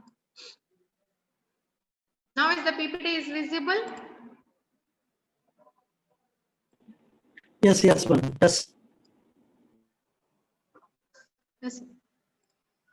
So that is the problem with the students. So if we teach them while writing an essay itself, we ask them to write a letter to a bank requesting for the loan, so that they can inculcate the subject knowledge along with this type of real-time examples. That is the importance of this higher order thinking levels. So scientific methods involved in that one. So what is the with the need diagrams? So what is its purpose? And we can ask him before that one any hypothesis, and we can ask him to collect the materials, procedures, and ask him what is the observations, findings, suggestions he can done, and what is his conclusion on this one. So entire thing we must prepare a report, a neat report of his thinking levels, everything. If we do on any particular concept, it will helps them to improve the knowledge level of particular concept. So this is the how do we teach in this higher order thinking levels? Means very difficult for the students. For the teacher itself, I know. For the students, it will be easy. I teach them in a higher order thinking level. For the teacher, it is a big task. Unless and until we know the entire concept applicability up to the create level, we can't teach to them. So, if even though you are taking a new subject, have a look on that particular subject. What is that one? And what is the each and every concept? I asked you to prepare the conceptual maps, right? So conceptual maps, what is its applicability? What is its use? What are the technology related tools that are available? Every information we have to collect, and then we have to, with thorough preparation, we have to go to the class. That is mandatory for the teacher to teach up to higher order levels.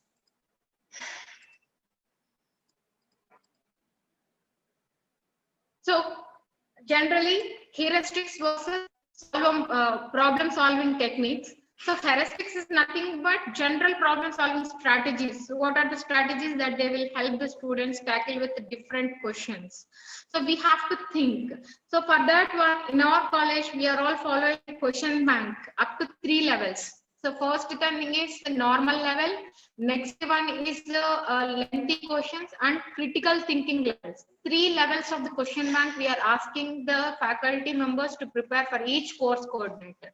Even though they teach 2 to 3 subjects, they have to prepare the question bank for each unit up to the 3 levels they have to prepare. With a subsume they have to prepare. With the Bloom's taxonomy. That I will show you with an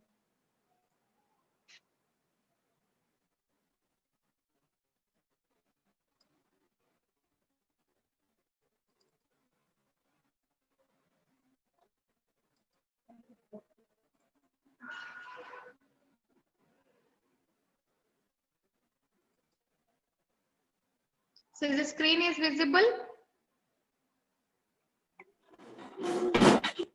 Yes, ma'am. Yes.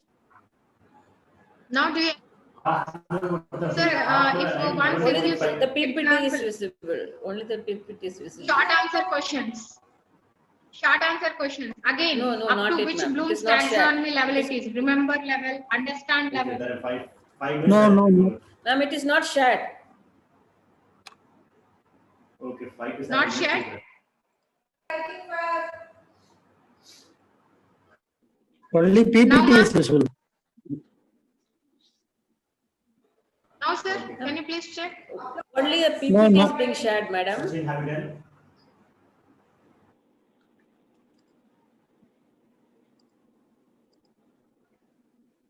For me, it is showing this one.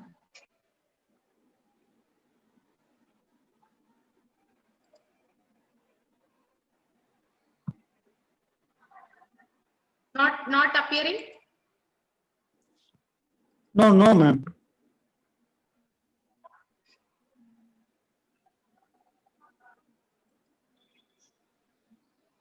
Your video is coming.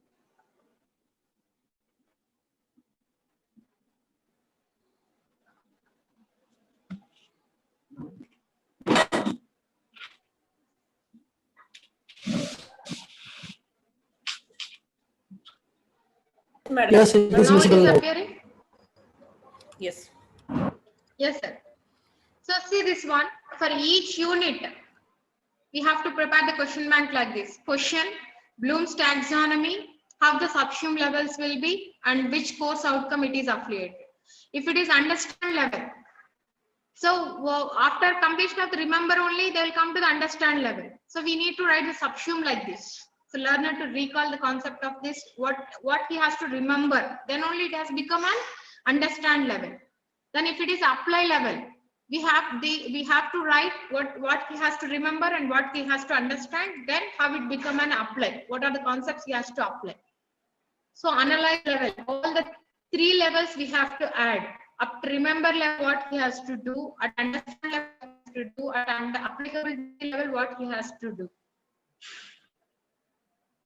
Like this 1 questions, then long answer questions, and 10 more for problem solving and critical thinking questions.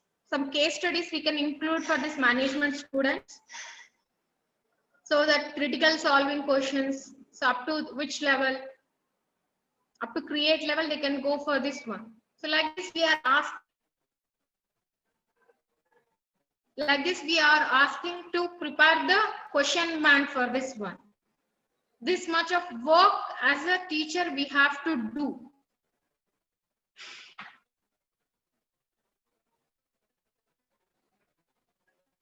So now have you seen this one question bank? No. So now the PPT I have displayed.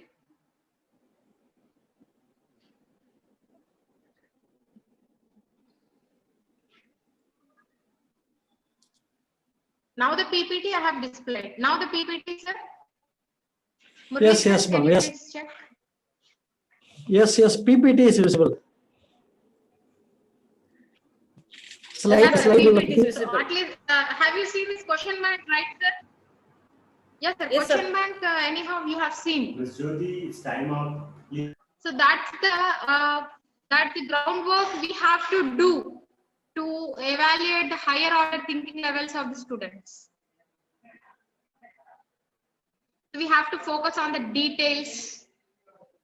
We should not go rush towards the solutions. First of all, backyard from this basic onwards, we have to teach to the students analogies, unconventional, every situations we have to teach to them in a strategical manner. If we plan, that is the importance of the course plan. So if we have planned everything, then we can teach up to these levels. That is the one. So anyhow, this is the importance of the higher order levels. From the starting onwards, we have been slightly I'll discuss, that is how do we teach in higher order thinking levels. Means first teaching skills through real world context, that from the beginning onwards that I have been telling you, with the applicability levels we have to teach.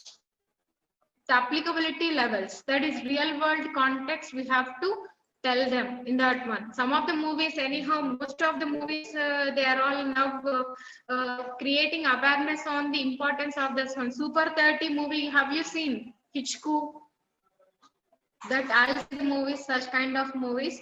What is the importance of the real-time world context? Everything they have to give.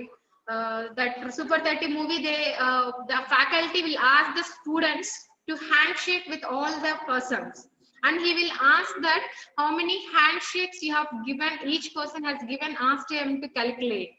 So that is the importance of his applying the logical thinking for the real world contexts. So that is the one. And next thing is where in which students use a newly taught skill. So for example, suppose we are all telling 239 into 99 we have to calculate. Instead of 99 multiplications, 239 into 100 minus 1. So 23900 minus 239. It will become easy for him to do the solution. So even I don't say that mathematical only this possibility, for all the subjects that possibility is there, and we have to teach in a new skills way. So that new skills we have to apply, and easy methods we have to adopt it to while teaching to the students. Same thing that I have told you, instead of telling the additions, if we have told them along with the metrics, suppose a person has run for 528 kilometers and 7.49 kilometers, how many later he has run for that one, how many kilometers he has run. So like this, with the real time applicability, if we teach them, then they can learn that subjects. And throughout your instruction, our instruction, that is teacher's instruction, every opportunity we have to emphasize will building blocks of higher order thinking, because some students will annoy us. Some questions, unnecessary questions they will ask. We have to create funny in that one, or at least we have to tell them what is that, even though it is a useless question, and we have to track that useless question to a useful question. So that is the task of the teacher. So mainly role teacher is very higher in that is the. So we have to inculcate the persuasive writing skills and ideas development in this particular any concepts. We have to create that one, and that is the importance of the higher order thinking and hypothesis and everything. If I go, it will become very deep in this one. So anyhow, so a lot of the information that I have shared with you, metacognitive levels and everything, if next if any such type of platform comes, then I'll discuss with you metacognitive development skills. That is more than the creative levels, but up to this one, it is enough for us.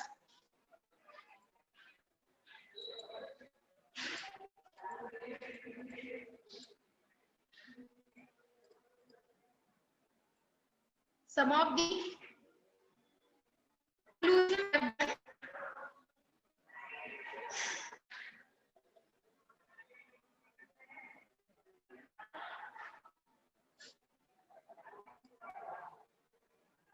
so what's the conclusion is only one thing: the teacher should be thorough in his preparation. He must prepare the conceptual maths to teach in an easy way and visualization way, and he has to prepare a well-defined course plan along with which questions he has to ask and what level he is going to be testing the students and why it is required for this subject applicability. So these are all the 5 requisites that a teacher must and should have to teach at the higher order levels. That can, if once a teacher is indeed, if he has interest to teach to the students, he wants to see his students at the highest level, then only all things possible. That is only one.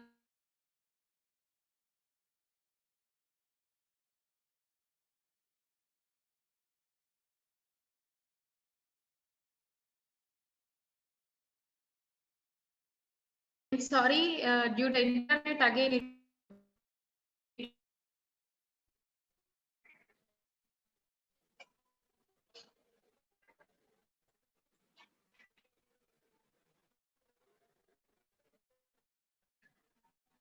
Some of the examples that I have given quoted for you. Suppose there is a science the students could be asked to explain why a shotgun kicks when fired.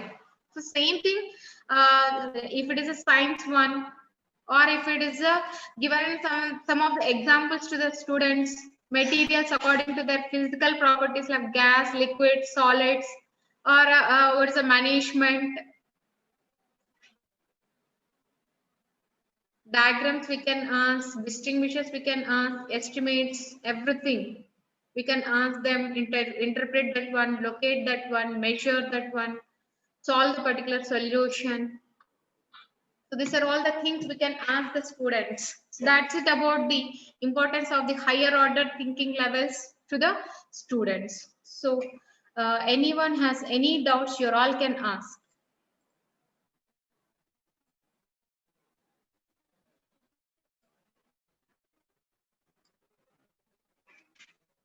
Amshi madam, so now this feedback form has provided for you. The most awaiting for that one. Now it has came. So please share your views.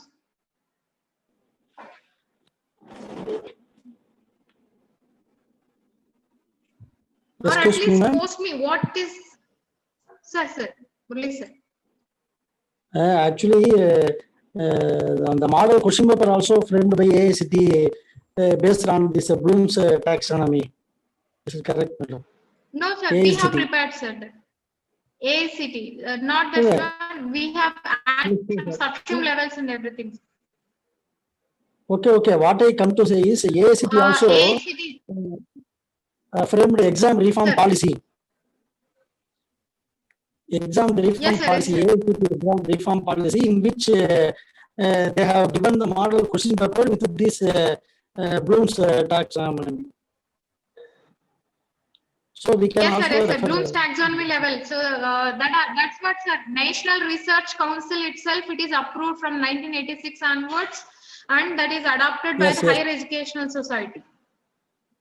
Yes, sir. Yes, ma'am. That Yes, is from 1986 onwards in India, we are all following this one, sir. That's why from there only conceptual and everything has came into the picture.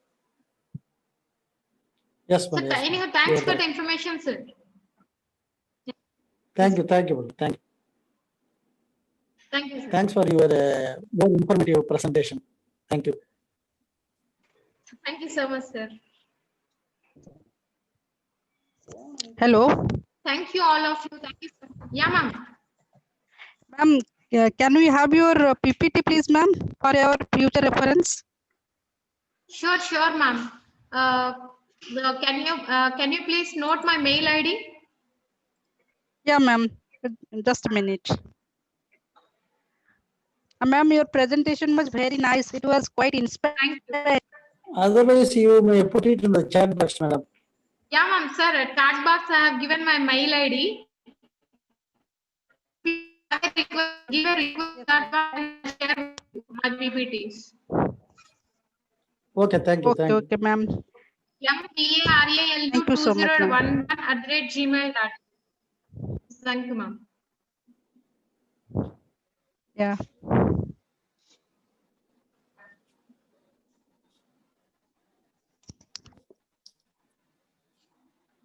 Okay, ma'am. Any doubts?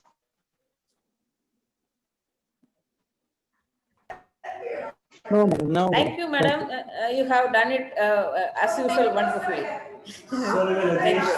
Thank you for your support. First of all, because of all your support only, I had done this one. Thanks a lot, everyone. Anu ma'am, really special thanks to you. Thank you, ma'am. Thank you. Welcome. Thank you, ma'am. See you all. Have a nice day. Yeah, thank you. Thank you. Bye-bye. Thank you. Thank you.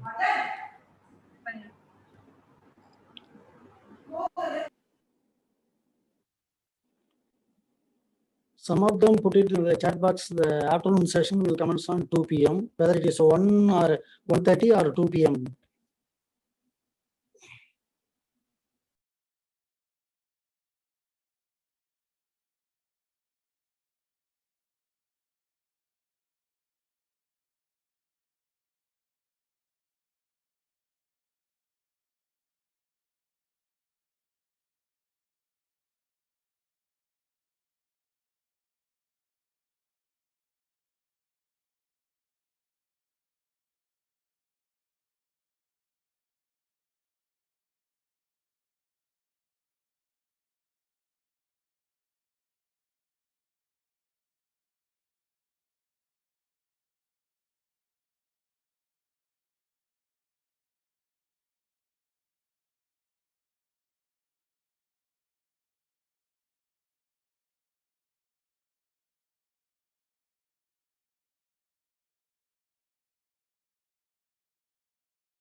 Yes,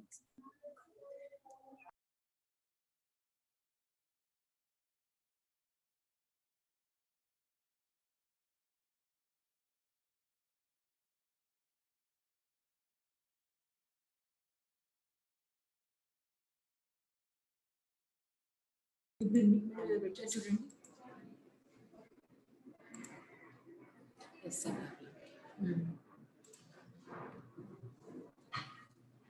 Sir, welcome to the session, sir. Naveen, sir.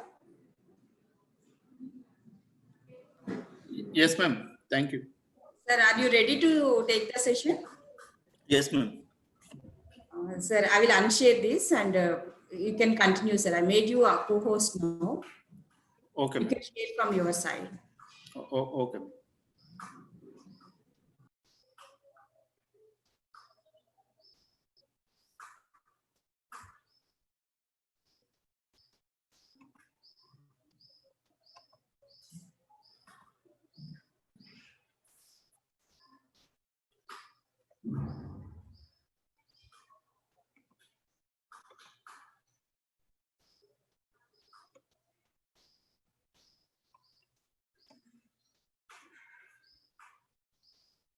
Just a minute. Okay. Good afternoon, one and all.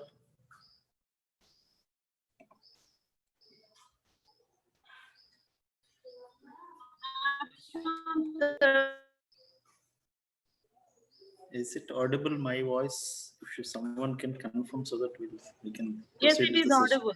Yes, it is audible, sir. Okay, ma'am. All right. So, as a part of this 2-week FDP on advanced pedagogy and digital tools in engineering education. So today, part of third day, I'll be talking about one of the popular LMS, so that is Moodle, and I'll be touching upon various components of Moodle, how you can effectively utilize Moodle for making interactive teaching as well as making student engagement with the various activities part of Moodle, and how to I'll be touching upon various things about how to start from the basic installation, like if you set up the Moodle environment or like a plain Moodle environment, so how you can create different kinds of course categories, and you can add different kinds of courses into your LMS portal. And I'll be talking from the different roles perspective. As administrator, what are the components involved, and what different activities you can do as a part of administrator, and as a role of teacher, what are the visibility of your LMS portal. And then you'll be I'll be sharing like how actually the student view looks and what are the different options we have. And as a part of the student engagement process, what are the different interactive components or interactive activities we can use, and how you can make the student engaged in this maybe every across the globe, like everybody is searching about the most of the relevant or more suitable tools for this pandemic, as during the pandemic as well as the post pandemic. So lots of different kinds of tools have been used by the teaching as well as the teaching community or education community. So Moodle is one of the popular open source LMS platform where we can use, like the Moodle has been used, starts from the school education, higher education, or some kind of corporate training, or various kinds of end users, or various kinds of stakeholders involved in this. And that is from the user's perspective. And from the support perspective also, it's a very good developers communities available, like competing with the licensed versions. Like there are so many other licensed versions of LMS tools are available. So Moodle is also one of the competing LMS environment for the other private or other licensed LMS tools, right? So this is a very basic introduction to Moodle. We'll, as we move on, proceed, like I'll show you, I'll make you, if possible, if all of you are okay, and I can make you to work with some online simply setup of how you can set up Moodle courses and how you can add the users, how you can create some different kinds of assignments. So all these things I'll make you to do hands-on last 15 to 20 minutes, or if time permits, we'll do with a half an hour session we can have. So like instead of setting up everything like or not you can't install anything just by using the cloud instances what available. So you can make use of that, and you can create your course, and you can enroll the students, you can create the activities. So all kind of stuff you can do on the cloud environment. So we will see that at the last part, right? Okay. Moving forward, just to understand what kind of to understand like whether you are familiar with the Moodle or not, or what kind of LMSs you are using. So I request you to all of you go to menti.com and use this code to give your opinion or what kind of LMS you are using for your teaching learning process.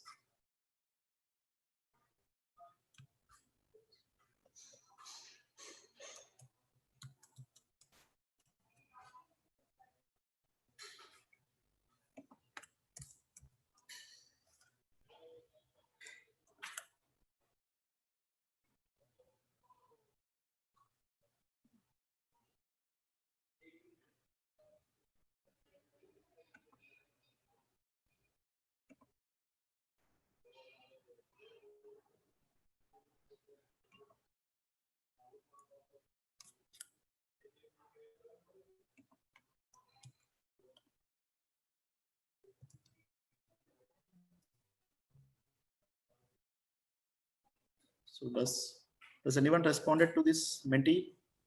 Could you please confirm? So can you please share that in the chat box, the code and link? Meeting code. Sure.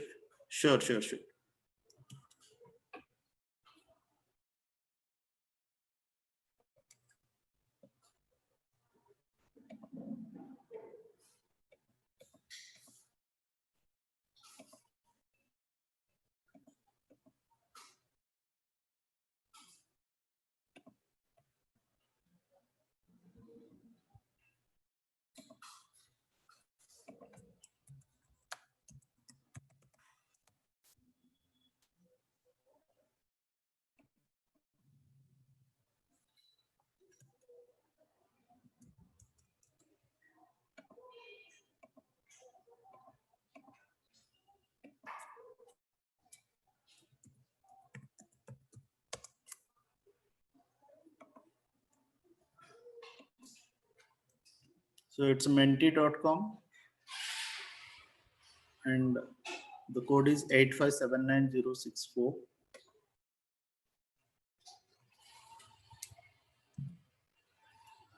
So I could see very few responses. So Moodle, Google Classroom, and one or two mentioned none.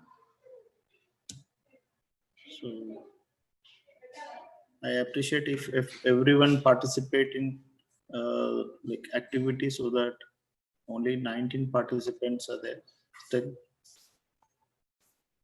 Okay, so I take it as like you are familiar with already few participants are already familiar with Moodle, and few are like those who have mentioned it as an none. So maybe they are not aware of the activities or the how to set up course or how to make use of the course as a part of teaching, and like how to make use of Moodle as a teaching learning part of the teaching and learning. And like Google Classroom is also one of the popular LMS we use, and but we don't touch upon all these aspects now, right? Moving forward, right? So little more introduction to Moodle. Like Moodle is a popular open source LMS, like learning management system, where the abbreviation stands for like modular object-oriented dynamic learning environment. And these days, like because of these pandemic situations, or like even before that also, it has become like technology has become common, or technology has become component in every like education part of the education. So like a learning management system is an essential tool for e-learning professionals, not only for like exclusively not only for the e-learning professionals, but like college students, school students, and corporate training. So everywhere some kind of LMS component or LMS tools have been used as a part of the learning process, right? So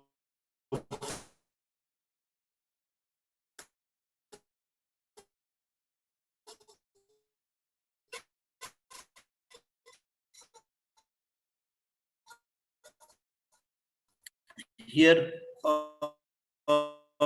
whenever you are decided to LMS tools are available, either I mentioned like Google Classroom, Canvas, or School Hobby, or you have some other tools are available, right? So there are plenty of LMS tools are available. So I have mentioned very few, but when you look into the features, right? So the first important component you have could get any kind of doubt if you are unable to configure codes, or if you get any kind of issue in implementation, or if you setting up the codes or doing some kind of activity. So if you face any kind of difficulty, so is there any support is there, like that available support is there, though as it is Moodle is open source and it's free. So but still a lot of online support or community support is available for this, and availability of third-party plugins. Like here, these plugins plays a very, very important role in making the use of like any LMS part. Like there are plenty of third-party plugins are available. Like nowadays, each and every plugin can be compatible with other LMS portals also. So likewise, you should check with whether my LMS, whatever the LMS I pick, whether it is satisfying or whether it is support the third-party plugins, because the third-party plugins may be like having more features than the plain LMS part. So if you like to have some kind of coding environment to be added into your LMS, or if you are want to have interactive learning process, right? Or if you want to have more assessments, different kinds of assessments, and if you want to have gamification as a part of your conducting assessments and evaluation system, and if you want to have like rigorous monitoring of the student progress or learners progress. So there are, instead of having a plain LMS, so if you are integrating, or if your platform could able to support integration of various kinds of third-party plugins, so that is also one of the added advantage if your LMS supports. And another thing is like user interface quality, right? Here, when the learner has to spend a lot of time on learning process, so the user because they have to spend a quality time on learning, so they'll be looking at the system, they'll be interacting, or they'll be using the various components, they may be watching the videos, they may be reading articles or materials on your LMS portal. So the user interface plays a very, very important role, because if they don't like the user interface, or if the interface is in such a very badly designed interface, so students or learners get frustrated and irritated, they don't use that application for the learning process. So that is also makes a very, very important, like in terms of if you talk about human computer interaction systems, so that the quality of user interface plays a major role in making the learners to stand for longer time with your system and make use of these platforms, right? Another thing is like nowadays portability has become a very, very essential component of any learning system. Like whether the system, whatever you take, or LMS, whatever you take, whether it supports like mobile friendly. So whether you'll be able to, or mobile apps or supports, or you'll be able to access your LMS content using your smartphones or using your tablet computers, or some kind of mobile friendly environment is there. And the other end, like as from the teacher's perspective also, like if the teacher would like to have like what is the progress of a student, and if they would like to analyze which student is poor in weak in which section or which area, and they want to have like different kinds of formative assessments and summative assessment if they would like to conduct as a part of the teaching learning process. So here, that is also one important component which makes, by looking into these features, you have to pick the LMS, right? And other is from the administrative perspective, as well as from the teachers or like a teacher's perspective. right? So easy administration, like creation of courses, adding of content, and then posting or creating a quizzes and doing the analysis, right? So all these kind of like scheduling quizzes, right? All the time, for example, if you are doing if you're teaching some course where you are planning for some in the next week, you would like to conduct some kind of assessments, right? But you have like you are having some free time this week, so you would like to create whatever the activities for the next week or after 1 month, all the activities you can make it, and then you can hide them or you can schedule a date. So till when the date comes, then that the activities will be visible, or you can enable them to access during that time. But all the prior work you can do, so that is also one kind of easy administration. And then other things are like creation of user accounts and creation of bulk user accounts and grouping mechanisms. All these are the features basically you need to take care whenever you are picking your LMS, right? So as I'm talking about the Moodle, so Moodle supports majority all of these features. Moodle has like have extensive online community support, and it supports variety of third-party plugins. Like I'll be talking in the next slides about what are the various few important plugins that makes student engagement in easier way, or that makes student learning process in easy way. And the user interface and the mobile friendly, like even the from 3.0 version point, like even the Moodle is also supporting mobile environment and mobile facility. And from the faculty perspective, if you look, like we can get nicely the quiz wise reports and each and every analytics and reports we can get. And administration point of view also, like Moodle is little simple when comparing with the other few platforms, right? So any questions? So if you have any questions and if you have any doubts, you can interrupt me and you can discuss.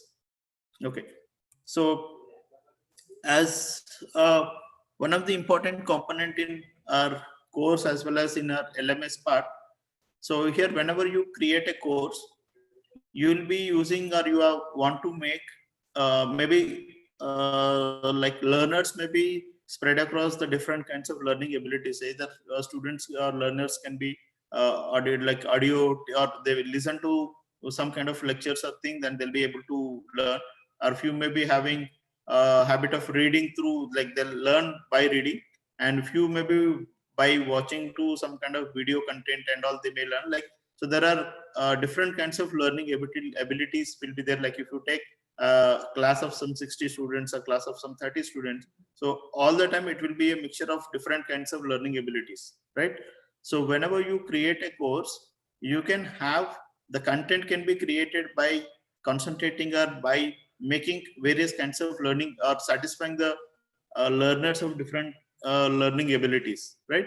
So yeah, these are the various kinds of activities. Like this I've taken by, if you have installed certain plugins, so these are the few activities, or there are so many other activities also can be there.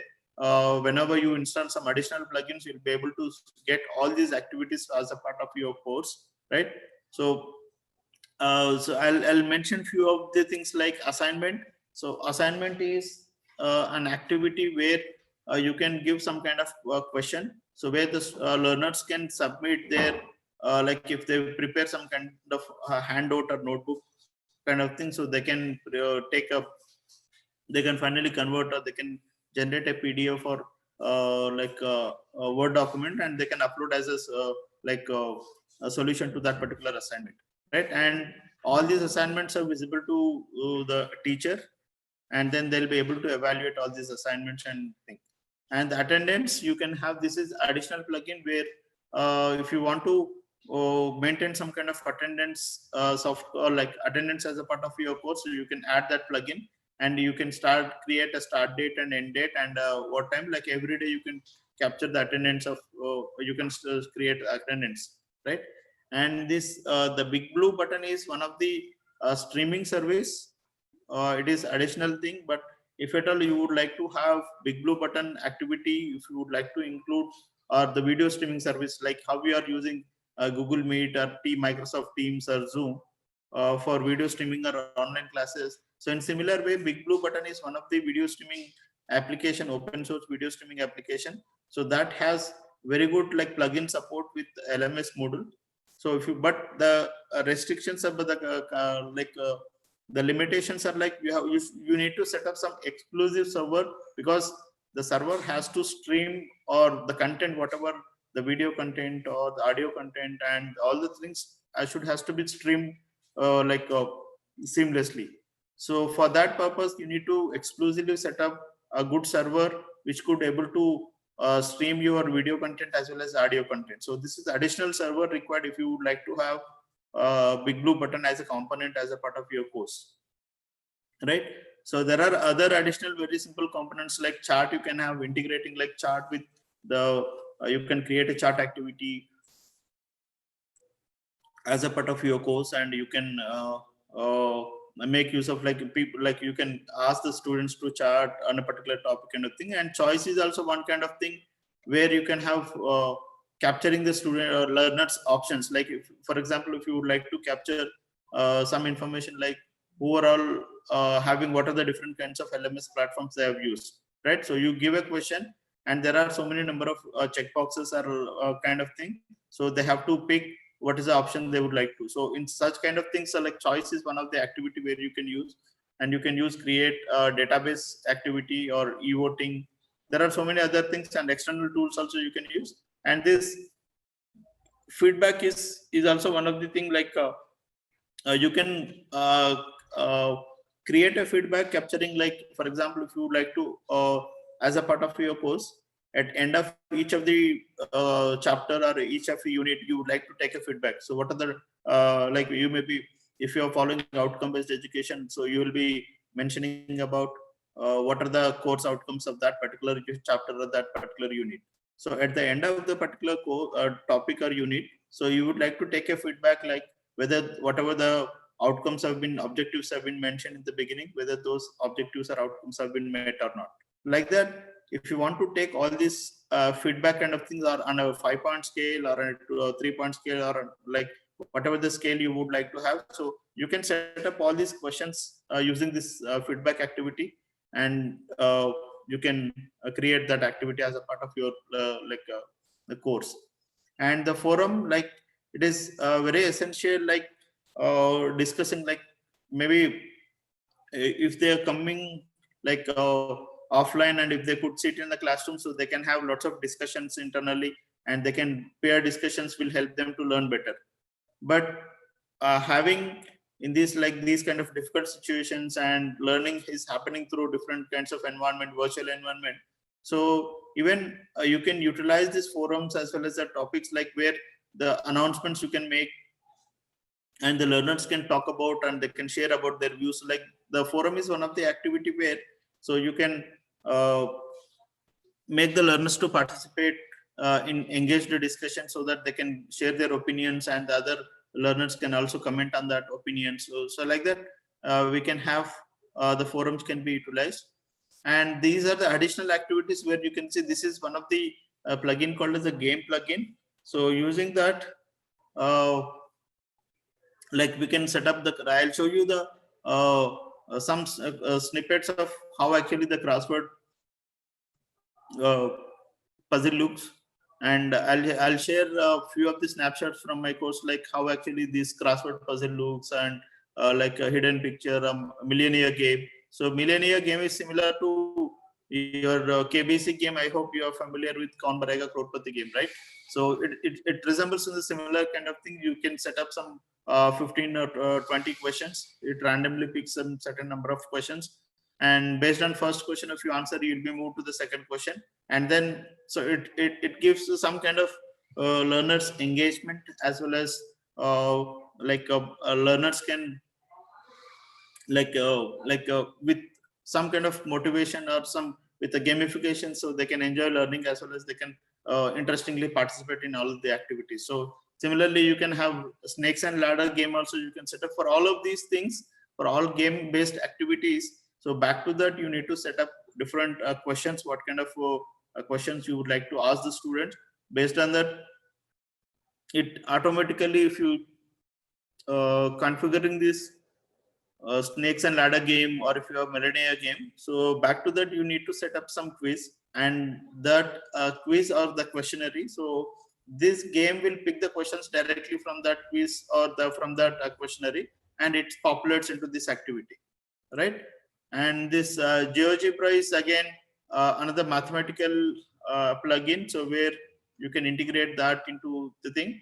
And another very popular these days, it has become like earlier it was the additional plugin, but in the latest version of module, like the latest stable version is 3.9. So in that, this H5P, so right, this H5P is interactive content. So for example, if you see a lot of material, like for example, if you would like to creating a course, in that course,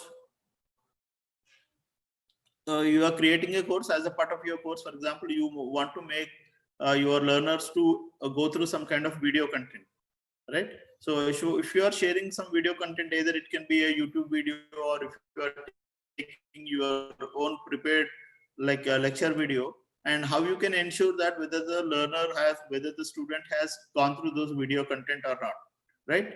So if you are thinking in that direction, or if you want to have such kind of activity as a part of your course, so H5P is the best option, right? So that is, you can embed questions as a part of video. So if you can upload a video, and at the timeline, different timelines, so depending upon the video content, so there at particular instance of time, you can add or you can populate the questions.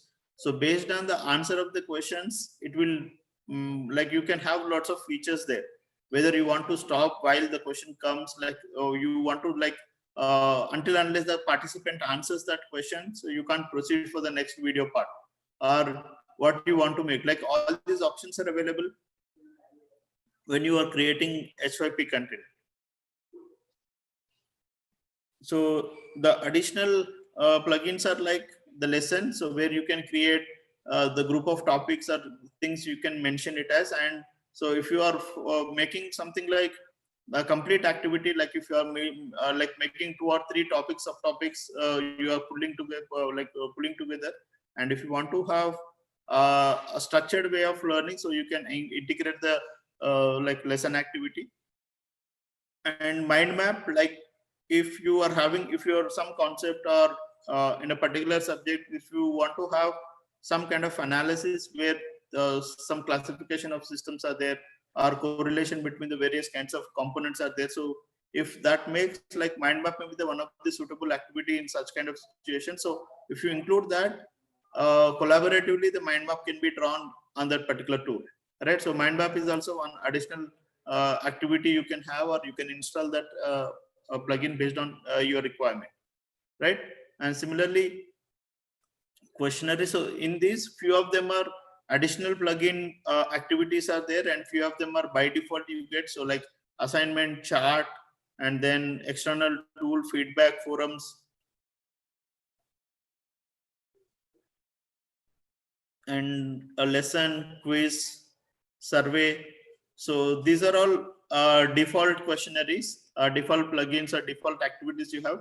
So few of them are additional, because if you, based on your requirement, you can install the plugin. So I'll show you where to get the list of plugins and how to make use of the available plugins in your LMS portal, right? And another thing is like quiz. So quiz also, like assessment is also a very, very important component as a part of any implementation of the course. So whenever you configure a quiz, like here when you are configuring a quiz, so there are so many different kinds of questions you can put in your quiz, right? So just a second.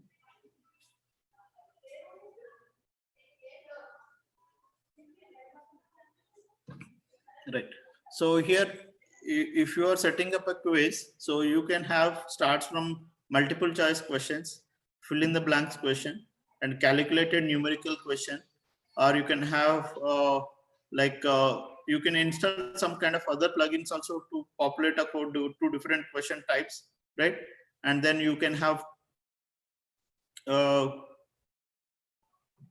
as a part of the quiz itself, you can have like coding questions can also be there. So I'll show you the snippets of how you can configure coding questions and what is the visibility of coding platform as a part of the module, right?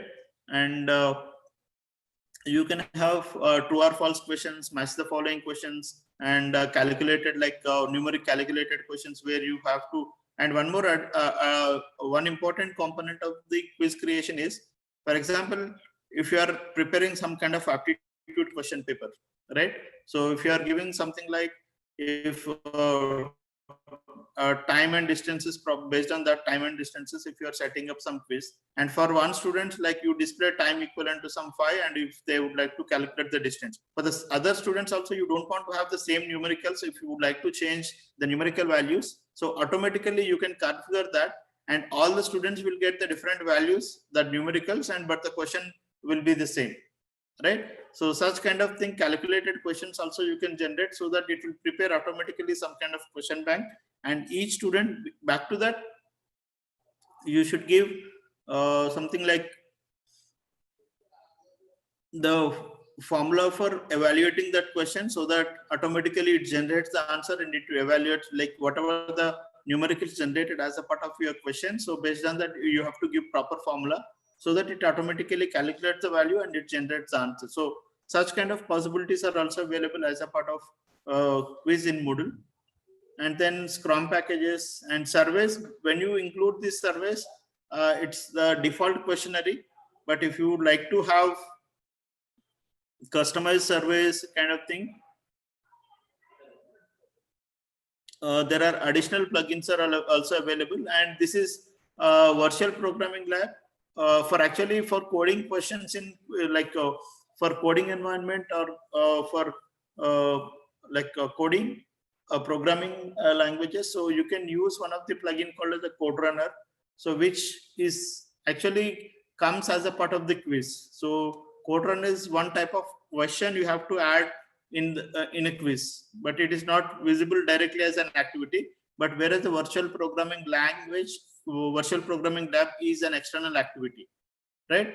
So for this also you need to configure something called as the additional server. So for when you are implementing either any of the programming tools as a part of your Moodle environment, so that is either CodeRunner, or if you are using the virtual programming lab.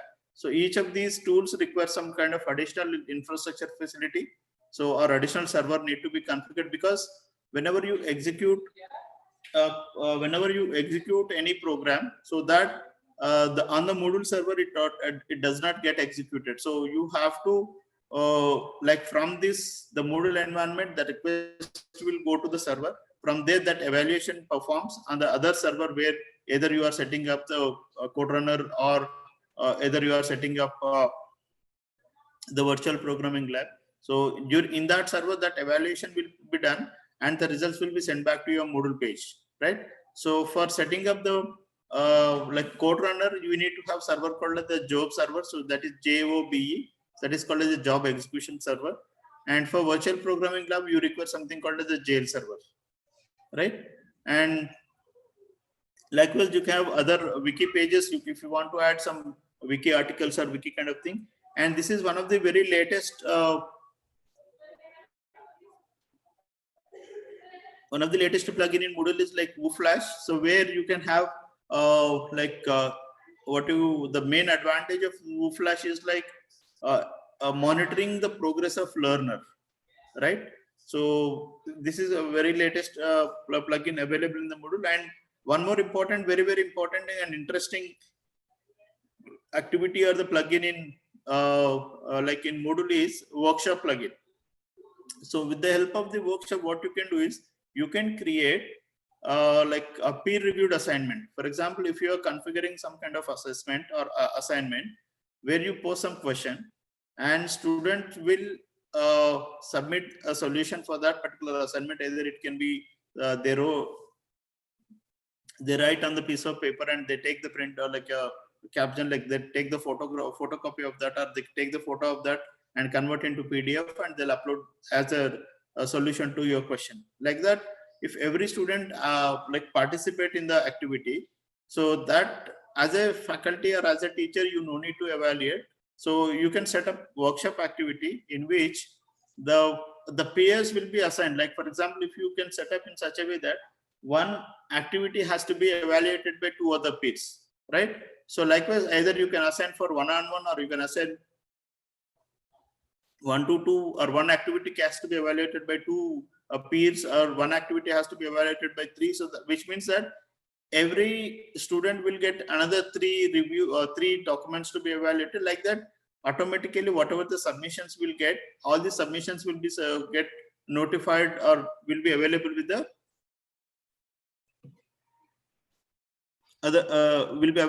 other students. So with the help of that, you can conduct nicely, like make the students to engage by sharing the different kinds of material, conduct the assessment, and make the students to participate in the activity and learn from the participation, right?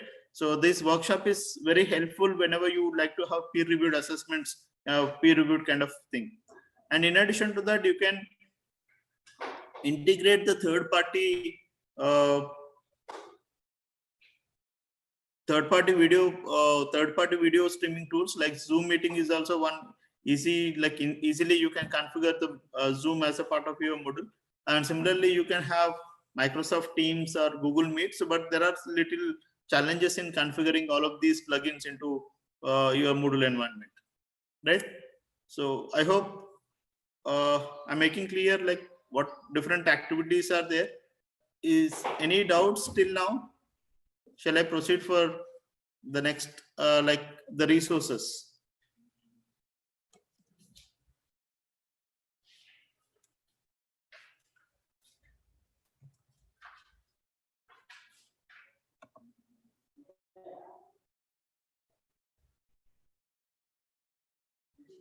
Is there any doubt so far? Shall I proceed?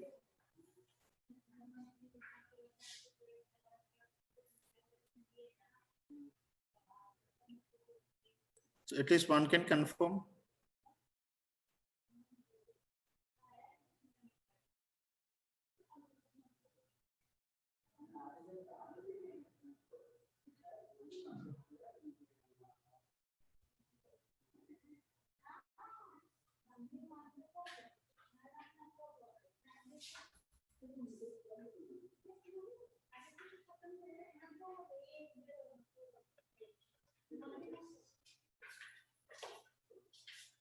Hello everyone.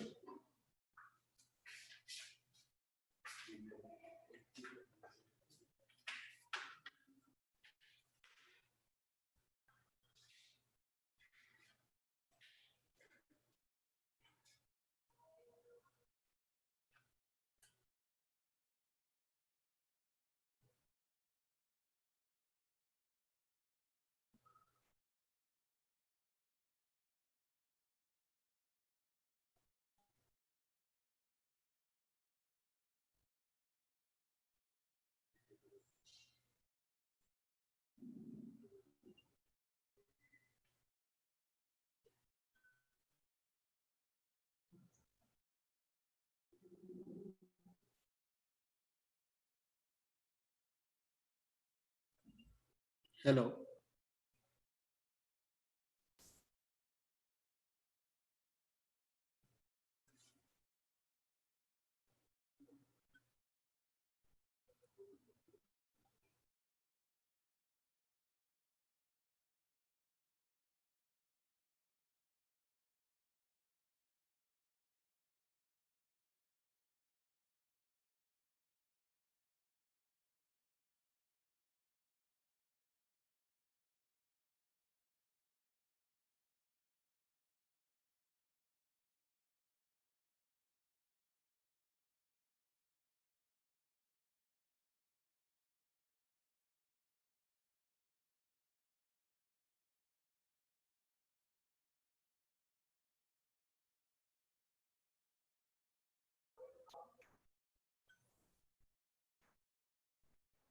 So, hello, could you please confirm?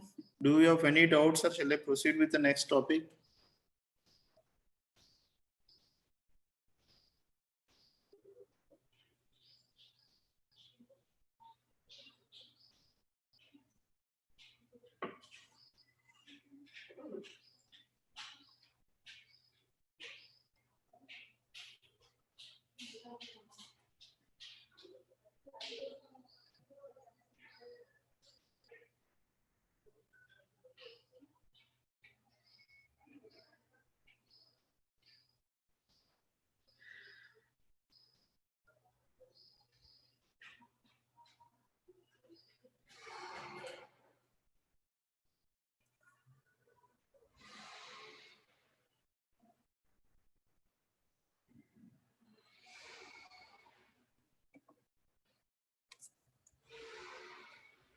Okay, so we'll proceed.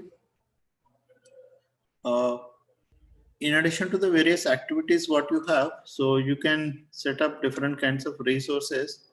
So like in resources, you can have something like book. You can create a book where you can create some kind of chapters, and then you can add the content to that. So it looks like a digital book. And another important thing is like the file where whatever the article or whatever the content you would like to add, like external file, either it can be a video file, whether it can be in a PDF document, whether it's a audio file. So anything, if you're uploading into your Moodle or if you are uploading into your course, so it has to be uploaded and you have to choose the resource as a file, right? So either if it is a video, if you are putting a video, it's not the link sharing. So there is URL is another option, last one. So where if you are sharing from the various other links or other, like if you find a very nice video on YouTube, you would like to share that as a part of your course. So there you have to use something called as a URL, right? So, but you should not choose this as a file. Whenever you choose a file, you have to upload some content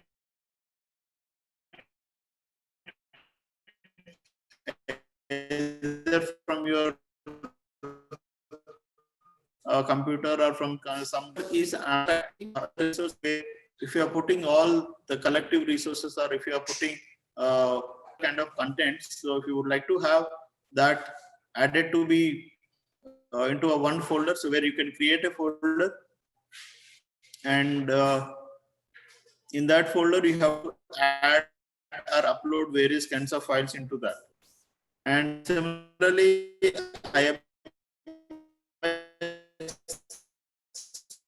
the package content label you can create to have the chapter heading. So such kind of things you can have a label you can use. And the page, so it is as a part of your course itself. If you want to create your user like a customized page, so that you can create a page, and then inside the page you can add various kinds of content or various any number of pages you can create as a part of your course. And then the URL is something like where if you find any video material on some different platform, just sharing of that particular link with your students or with your learners, or if you find some kind of nice blog articles, and if you would like to share those blog articles with your learners and students, so that sharing of some resources where you have some links, so that you have to choose as a URL and you can create. So this is one of the sample view, like if you are creating some course, so where you can have different kinds of activities and different kinds of resources, like it is the file upload, this is a URL sharing, and then the other things are like this is a lesson activity, this is H5P content activity, again file activity, code. And then, and one more thing is like whenever as a teacher,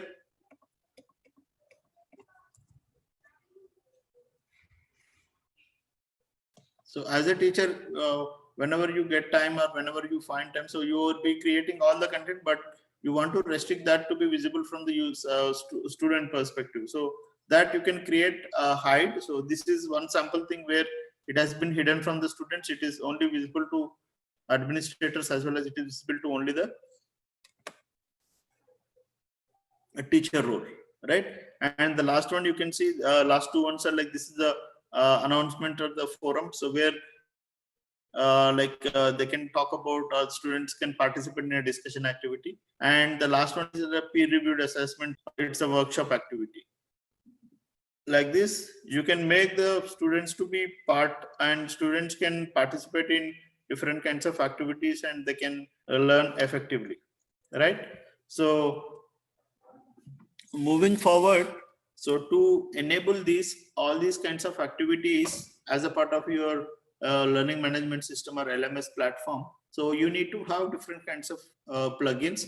Few plugins can be default, it will come with installation of Moodle, and few plugins you need to set up additionally. So as I said, like H5P was earlier, it was additional plugin, but from 3.9 onwards, it has been integrated into the Moodle by default. So if you are using the latest version, or if you are in a plan to set up the new version, like 3.9 version for your organization or your teaching learning process. So you don't need to worry about the H5P, because this is one of the wonderful plugin where you can create interactive content generation or interactive content, in which you can add a video, and at different timelines you can set up for different kinds of questions, either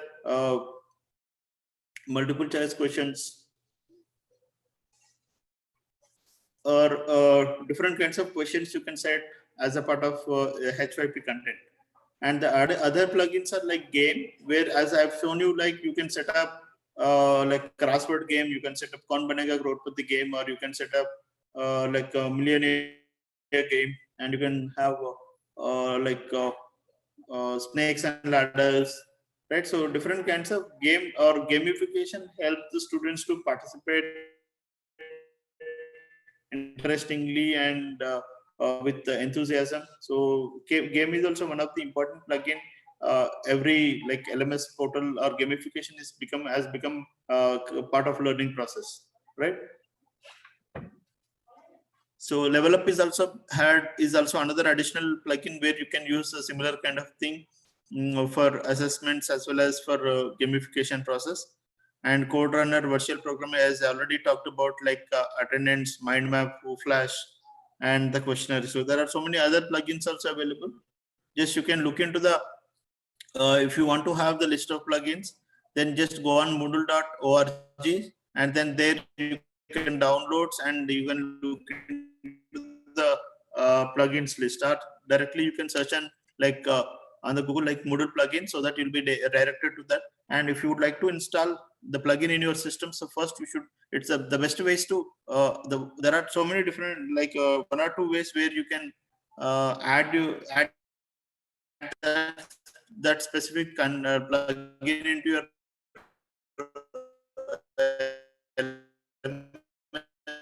portal. So one is you can download the zip file and go to your register on the Google LMS URL. So you go and search on the plugins part, plugins page, and select the plugin. Just click on download or download and install. So you'll be, if you have registered multiple number of websites under that, so you'll be asked to choose in which LMS platform or in which version you would like to install. And based on the compatibility, if a plugin is available for only 3.8 and if your version is currently 3.6, right? So in such cases, it is not possible to install the plugin in your LMS platform. So like that, based on the compatibility of the available plugins and your LMS platform or your Moodle installed platform. So based on that, if it is possible, you'll be able to install the plugin. Otherwise, so you have to upgrade your LMS to the latest stable version, and then you have to install that, right? So you can find lots of online community support, how to upgrade from the lower versions to the upgraded versions and the latest stable versions. So you have to, in that process, you have to update your, this is basically an administrator role, not from the teacher's role. So I don't want to touch more about the teacher's perspective or administrator's perspective, right? So these are the assessments part. We already talked about quiz. That is, you can add multiple choice questions, fill in the blanks. And one more thing is, don't think about like these are the different kinds of quiz types. So that is multiple choice, true or false question, match the following short answer, numerical, essay, calculated, multi-choice, calculated, simple, code runner, and the description. So these are the various kinds of question types we have. When you are configuring a quiz, so you can add which of the type of question you would like to have as a part of your quiz, then you can have, right? And one important thing is whenever you are configuring a question, like especially for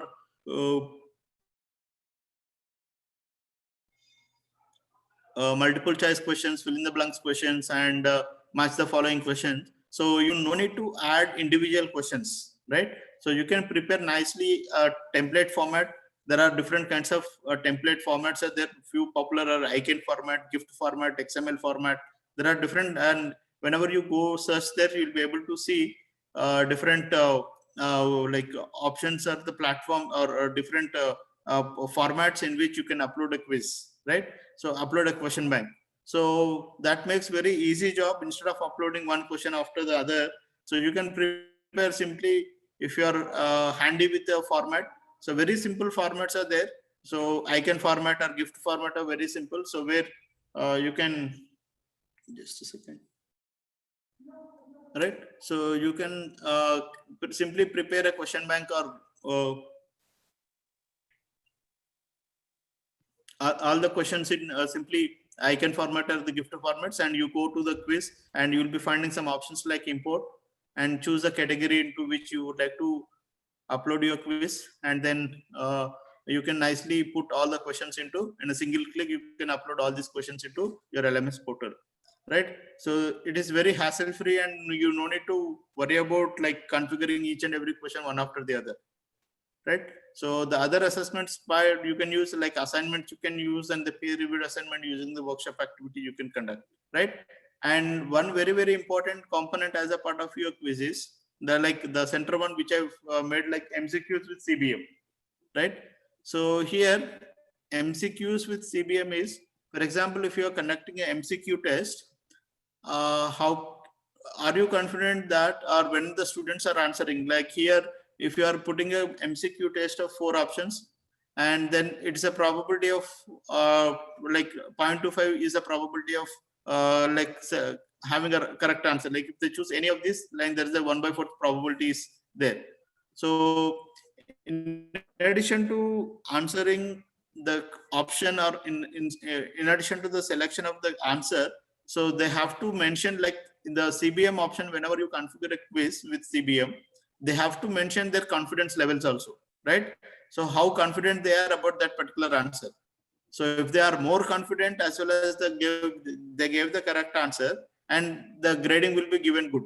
Or for example, if they are confident, more confident, but the answer is incorrect, and they'll be getting the negative grading, right? So likewise, I'll show you the snapshot of how actually the MCQ with CBM looks, because it's very interesting, and you can make students like randomly, instead of making the students to randomly answer the multiple choice questions. So you can make a quiz with CBM option, so that the students or the learners can think the questions properly. And because if they are not confident about that, and if they choose the incorrect option, so their marks will be reduced, or sometimes they may be getting the negative grading also, right? So such kind of things you can make by incorporating the CBM kind of quizzes, CBM kind of questions as a part of your thing. So it's in settings point, if you would like to conduct, or if you would like to make CBM kind of questions, it's a very simple thing. Whenever you configure a quiz and you have to go to the edit settings, then you have to change the quiz feedback or adaptive mode. So there you'll be having option called quiz feedback. You'll be having option called deferred feedback with CBM, right?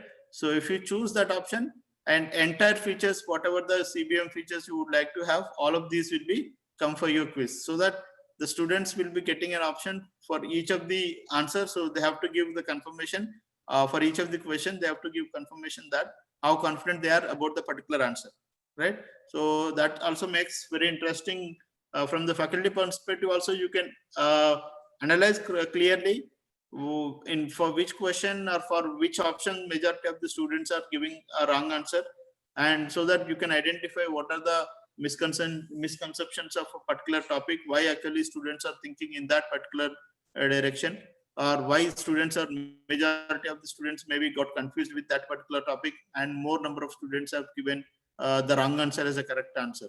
So what could be the misconceptions and all. So you can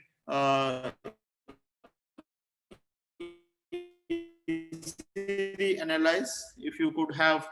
And from the faculty perspective, like if you are configuring from the administration perspective, like if you are setting up a new course, right? So if you install the plain module, and if you are setting up the new course, so these are the various options you'll get as a part of this. Is the course administration part, and this is your user administration part, and this is the entire site administration wing, right?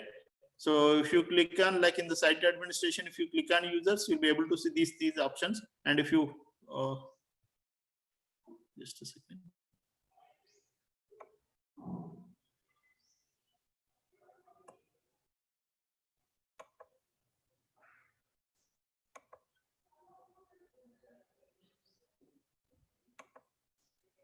Okay.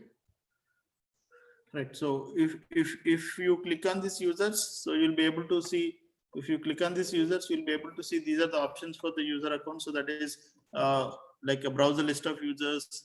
And for example, if you new students have been added, and if you would like to have, or you would like to create the user accounts for them, and then there is another important option, like you can group them or you can create a cohorts.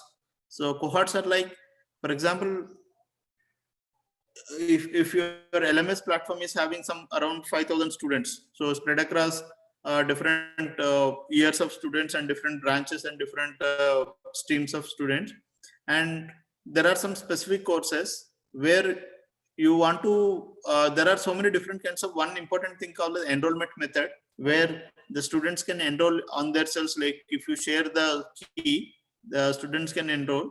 Otherwise, if you want to enroll manually, so adding individual student by student, it is very difficult task from the faculty's perspective, right? So where you can resolve that thing by creating a cohorts. So you create a cohort, like for example, 2020 admission batch, all computer science students you put into one cohort, and all electrical students you put into one cohort, and all electronic students you put into one cohort. So if any subject is offered for computer science students, and go to that particular course and create click on participants and just click on enroll. So there instead of adding each individual students into that particular course, so you can choose a cohort. Just simply you can, whatever the cohort you created for CSE, you'll be able to see that in the list of cohorts. Just click on that, and all the students, it is maybe 180 students or 240 students, 360 students,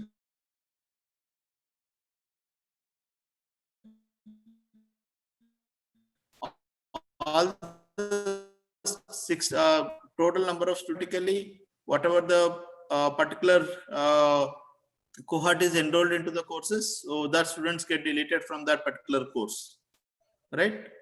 So the other thing is like you can add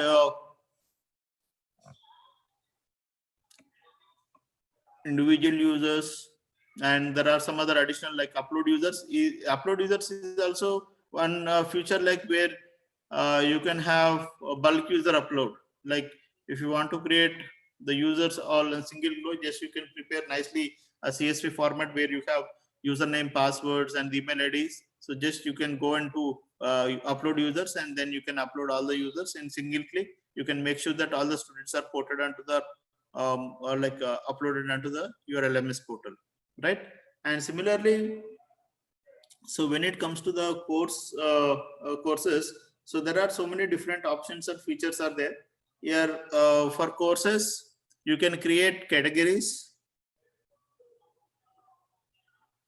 So the options for creating, like under the course, you have like manage courses and categories, course custom fields, and add a category. Like you can create different kinds of course categories. For example, you would like to have like all the CS computer science courses you put onto one core category called as the computer science, and all electronics and all electricals and all mechanical or civil engineering. So you would like to put all these things under one category. And all these categories, for example, you would like to segregate into year-wise, first year, second year, third year, and fourth year. And all these categories you would like to categorize, you them under the UG course or the PG course, right? So if you are defining some specific hierarchy, how your organization courses should look like, what is based on the program, based on the year, based on the stream or the branch, and based on the subject. So all these categories as well as the admin, like easily you can manage with the help of course administration thing. So you can create categories, you can add the courses, you can move around, and you can play around with from moving from one course from one category to other category, and all these things you can do, right? And then there are additional things also, like I've shown very only two important administrative components, that is courses and accounts. In addition to that, you have grades, plugins, appearance, server, reports, and development. So grades and plugins, as I said, lots of plugins, and how you can from the system administrator perspective, if you whatever the plugins are installed, if you want to change settings of that particular plugin, all these things you can do from the plugins part. And appearance, that your user interface part. If you want to, from the appearance, actually there are plugins are available for change or look and feel of your LMS portal. So that we call it as the themes, right? So one of the popular theme is like Fortson, Move, Class, and there are so many other themes are there. So these are the few important themes. Majority of them are using either Move or Fortson or Class. Advisor. So Advisor is also another popular theme. So depending upon your requirement, and we can depending upon your look and feel, so you can choose which of the theme you would like to have for your LMS system to finish. This is like the deadlines with the email notification, and all these things you can configure as a part of your server. You can set up like a HTTP back to that and a FTP server. So using that automatically, based on your activities, if any new activity has been posted or any deadlines are there, and like change of user, change of passwords. So all of these things are forget password, and like you can receive a link on your email, and then so all these things are possible, and just you have to change as a system administrator or site administrator point of view. You have to go into these servers and development, and then you have to make use of that. Right. So till now, any doubts? If anyone could confirm, I'll proceed for the next slides.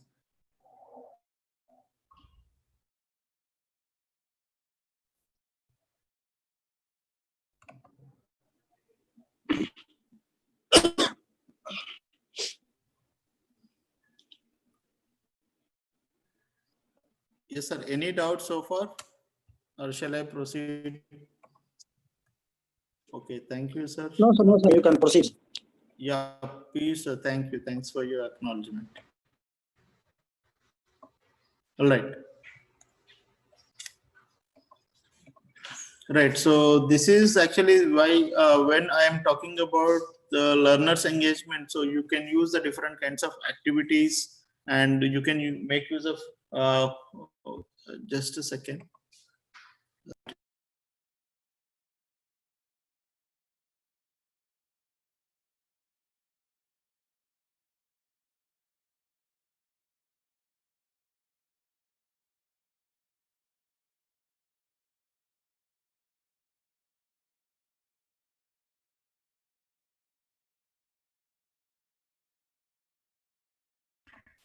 Sorry.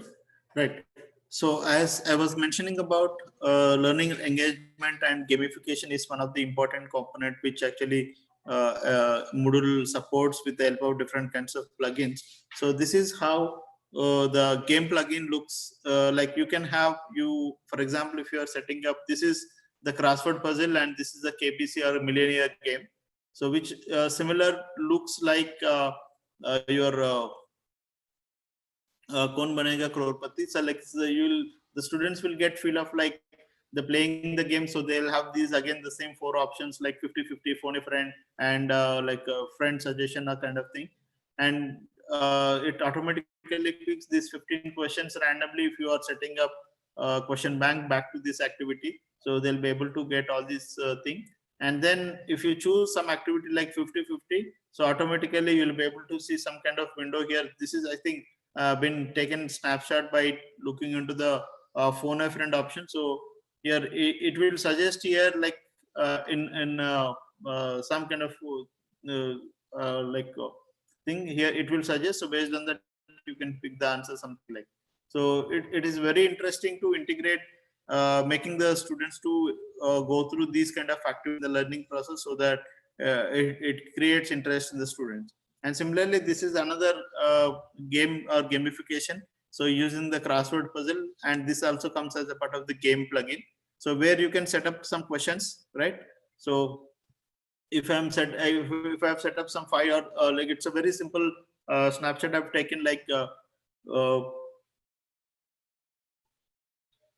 it is simply filling the blanks questions, around some 8 to 10 questions I've made, and based on that automatically it generates the crossword. And they have to read, like there are numbers are there, and they can read through the question and they have to type the answer, so that it will, if you submit, then you'll be able to see the scores.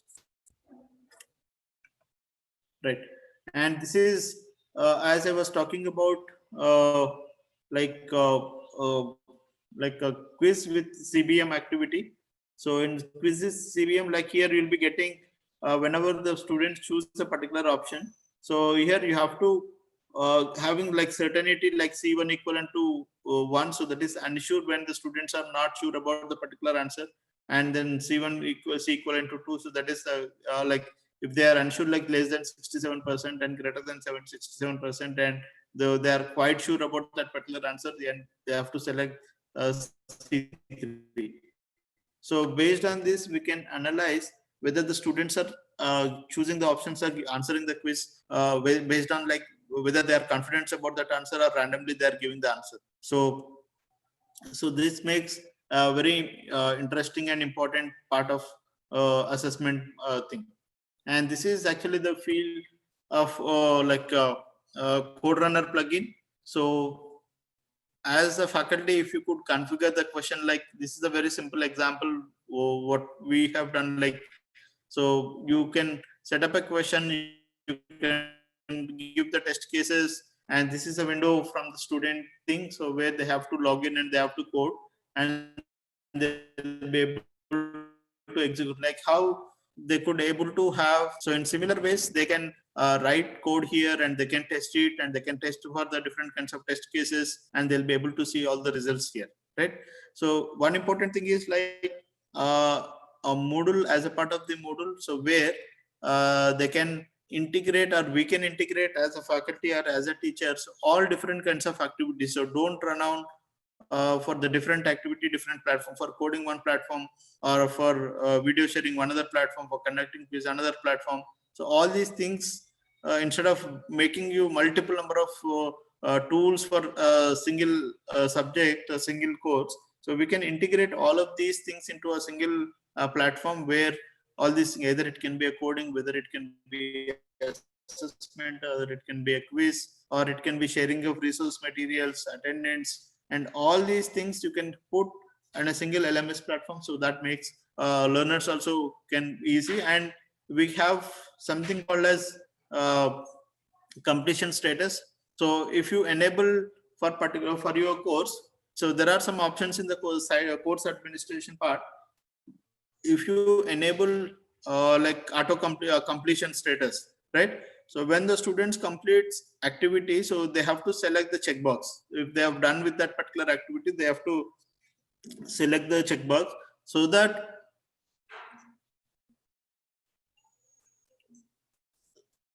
you will be able to know each of the activity, how many number of students have completed and who are all pending with that particular activity. And you can get some kind of analytical report also. So that is also easily like monitoring the student progress and all you can do, right? So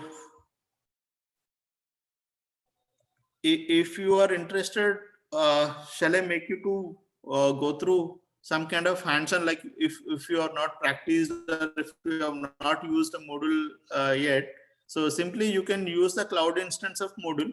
So that is, the cloud instance will be provided by Genomio. So I'll post the link in the chat window.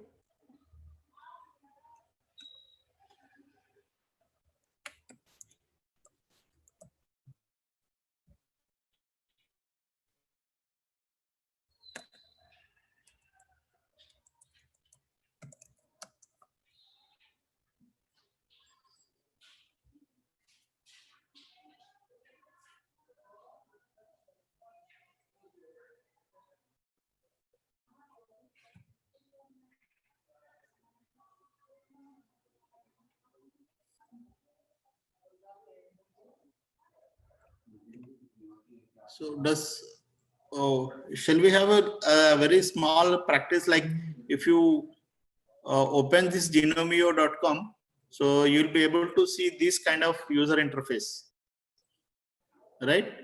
And this is a website of genomio.com, where, like, for example, if you want to create some kind of course, but the limitation of this Genomio is like addition of as they are providing the cloud instance and all. So it is not possible to install all of your plugins there.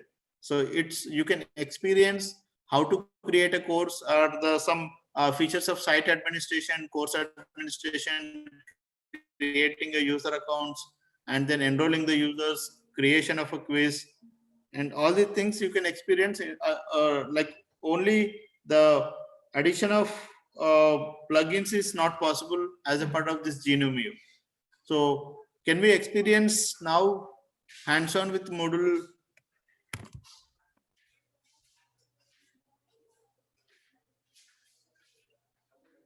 So can I have raise hands? How many would like to experience now in making, like creating a course and adding the different kinds of activities?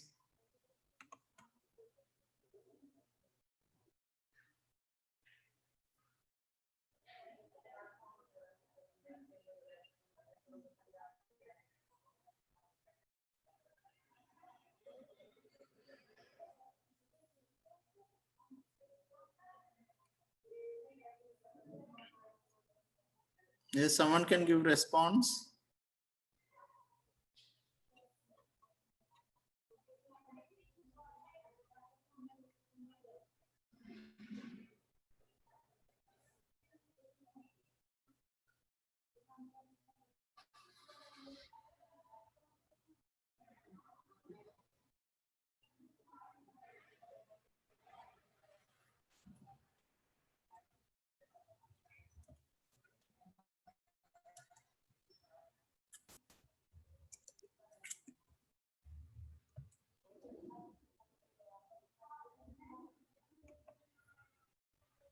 Yes.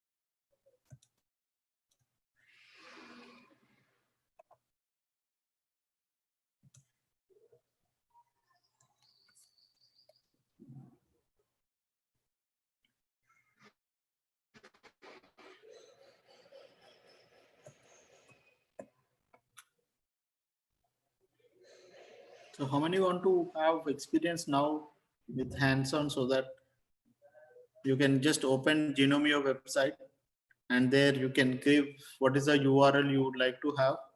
So here I just mentioned in the URL like IRE FDP, and then you get .genomio.com. It's a default one, and then you have to give your email ID, right? And then just click on create site.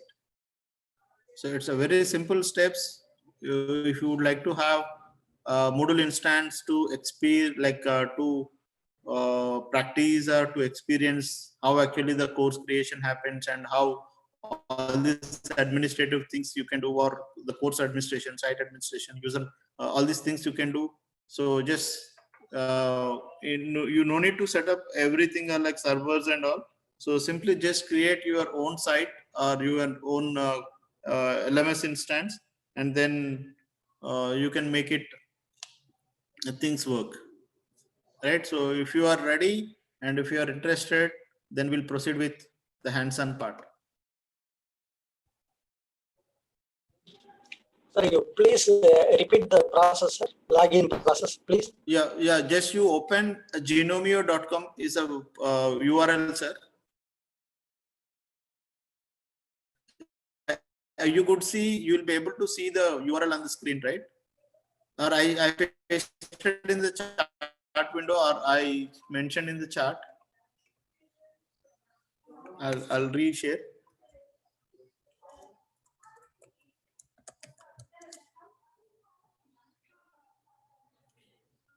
So use that genomio.com, and when you open that, you'll be able to see the similar screen which I've shared on the screen. In the URL, you have to give some thing which is in Okay, so lowercase letters only. By mistake, I gave it all the uppercase, but it will take only the lowercase letters.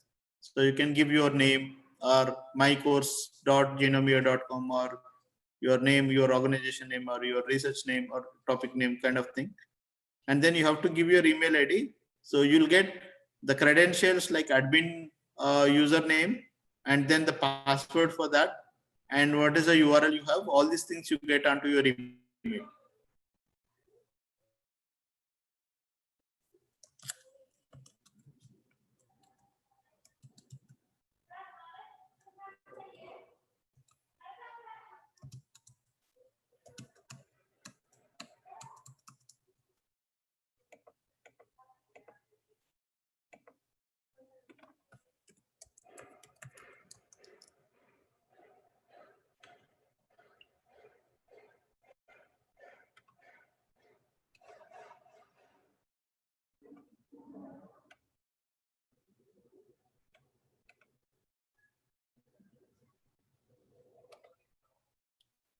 Okay, so I'll change the screen for some time. Okay, so I hope you'll be able to see the email of me. Like if you just for trial, just before I gave like irefdp.genomio.irefdp1 is the URL I gave, and it automatically taken like this one is I think I gave, and then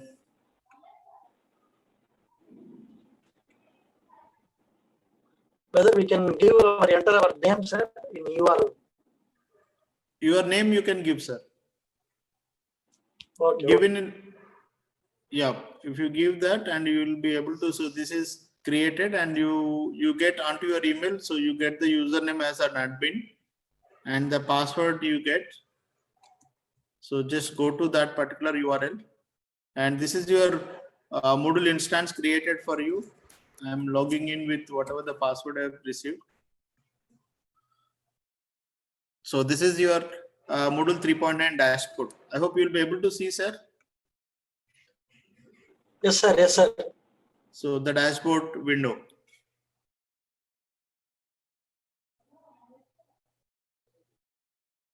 So here you have dashboard and then you have like site home. So where you can create different courses, and then this is a site administration.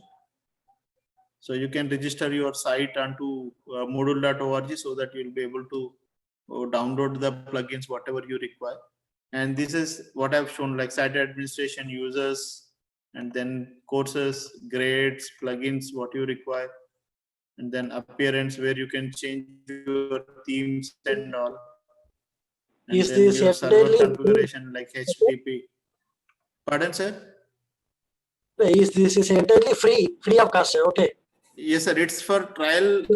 If you want to make use of this platform, you can use. Just for experimentation, you can use how to create a courses and all. So you can make use of this platform, sir. Genomio.com. Okay. Because almost all the Moodle platforms they are giving first a trial and then asking to pay some amount. Okay, so maybe they are third party. So this is like mostly we can use this for the experimentation as well as for learning how to set up all these things, sir. Okay, okay. Okay. So there, if you go to users, and for example, if you want to upload users, so just you have how to create a user account, then you can see the sample file, how actually the sample file looks. So you can save or you can open this sample file. It's simply the CSV file where you have username, password, and then email ID. So basic fields, username, password, like username, first name, last name, email ID. So these fields are enough, and just you can create that template and then go to choose file. Like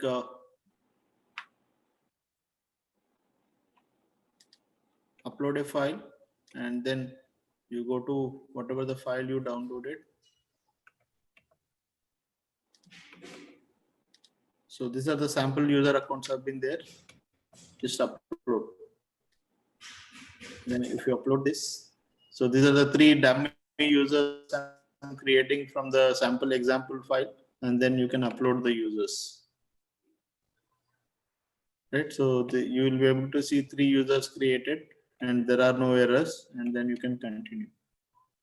Right, and similarly you can go to the site administration, where you can go to the courses and you can have manage course and categories. So as of now there are no courses, no categories created. So first you can create like category. So you can give a category name like faculty development program. So just you can create a category here. So I want to create another thing like HTP student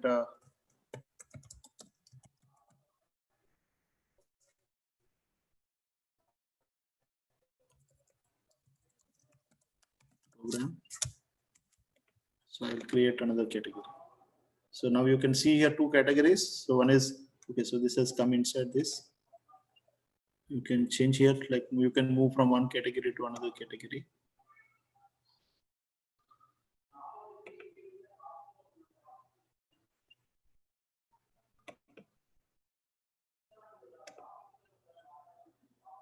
Okay, so now it has come 2 different categories, right?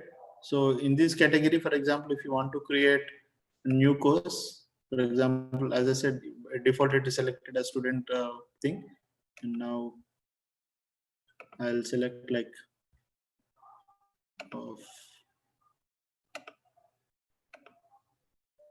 faculty development program. So now I'm creating a new course.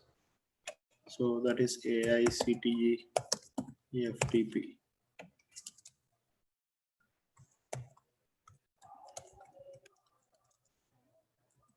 Is my course name, and you have to give some short name. So you can pick all these things like when the start date of the year. You can all the calendar control will be available. So when the course should start and description of your course, you can change your image. And then this is another important thing like course formats. By default, these are the 4 formats you get, but there are some other additional formats also. You can have advisor format, button format, grade format, title for title format. So there are so many formats. We have weekly topic. These are the default. So if you want to have nice view, you can install those additional plugins in your system, and then you can make use of that. So buttons and grid formats looks nice. And then you can have how many number of announcement sections and all these things. Like these are the default settings. And completion tracking, as I said, so if you enabling this, yes, and for each and every activity, the student or learner will get a right hand side about some checkbox, so where they have to make use of that. And so if you, and another important thing is, so this is grouping. For example, if you are creating a course for all electronic students, assume that in electronics you have section A, section B, section C, or 3 different sections you have. So for example, you would like to conduct, or maybe 3 different teachers are teaching that particular subject, and then you want to, but you are preparing the content as the common content you are sharing across all the students. But when it comes to assessments or some kind of activity, you want to restrict that activity specific to one group of students or one class of students or one section of students. So that you can achieve, or that you can make by making the groups internally in a particular course. So here, as of now, you don't have any groups, so you can create some groups. So when like here, if you go and think, so I think now you got created, like if you go and see on top,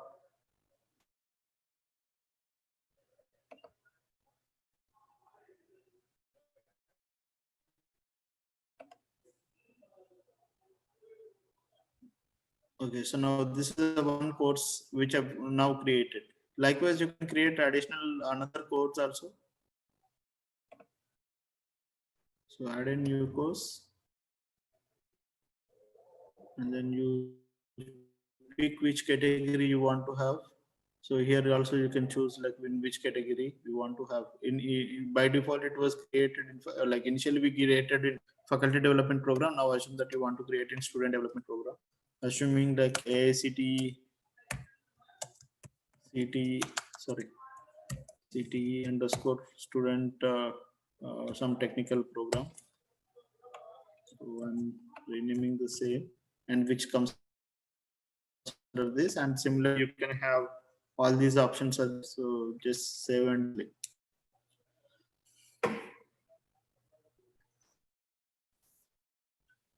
Right. So now if you go to the module and so site home, so you'll be able to see the two different courses which I've created. So these are the two different courses. Now, if you go to faculty development program, now you can like enrolling the students, you can do with the help of participants. So just go there and enroll users. And I think we created some dummy users, right? Student 1, student 2, student 3, something like. So here also you get lots of things like, so these are the 3 students we created: student 1, student 2, student 3, and many user. So student 1, if I want, as I said, like you have cohorts option. I think here in this option, it is not the cohorts is not installed. But if it is cohorts are available, you can group all them into a cohorts, and then you can think. And whenever you are enrolling the student, enrolling the user into a particular course, it will be asked 4 different types of roles. So one is the manager default, like is the administrator role, and teacher and non-editing teacher. So there are some different privileges are being given for teacher and non-editing teacher. So that is, teacher can edit the content and they can delete and they can regrade the students and all. But certain privileges have been not been given to the non-editing teacher, and the student have only the user interface. Only they'll be able to access at attempt, but they can't do any modifications into the course or into the quizzes. So like that, you can click on enroll. So now you'll be able to see these are the 2 students have been enrolled into the thing.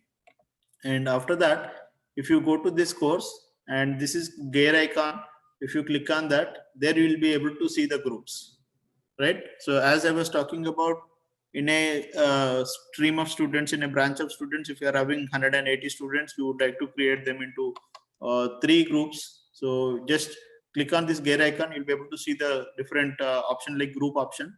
So where you can click on create group. So here you can group like section section 1.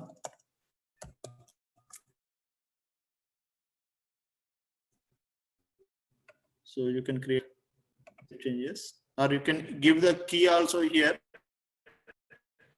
If you share the students with those key, and they'll be able to join automatically into that particular group, right? Otherwise, as that you can also add them into the group. So after creating a group, so I created section 1. As of now, no students have been added, and I'll create another group also, section underscore 2.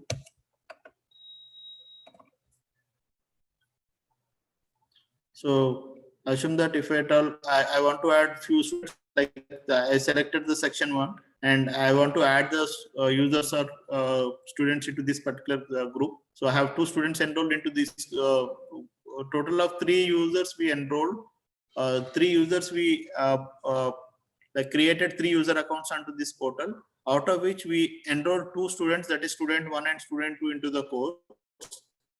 Now I want to make student 2 into the section 1. Like I'm adding that student 2 into the section 1, and I'll go to section 2. I'm adding student 1 into the section 2. So student 1 I'll add into the section 2. Right? Or if you are having some kind of rule number kind of thing, so you can have pattern here, and you can select all these user accounts, just simply Control A, and then you can add. So instead of checking one by one, so you can do little easy process, right? So you could see now there are two groups have been created, section 1 and section 2, out of which 1 student in 1 section. As we have 2 students only, I've made them into 1 student into 1 group, another student into another group. So like that, you can have group the students into different things.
Sorry, it got disconnected.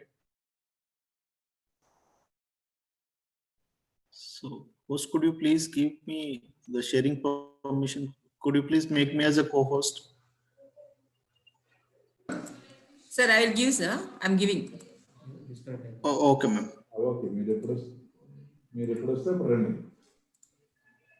Sir, check it, sir. I made now. Okay, ma'am. Okay, ma'am. Yeah, I got it, ma'am.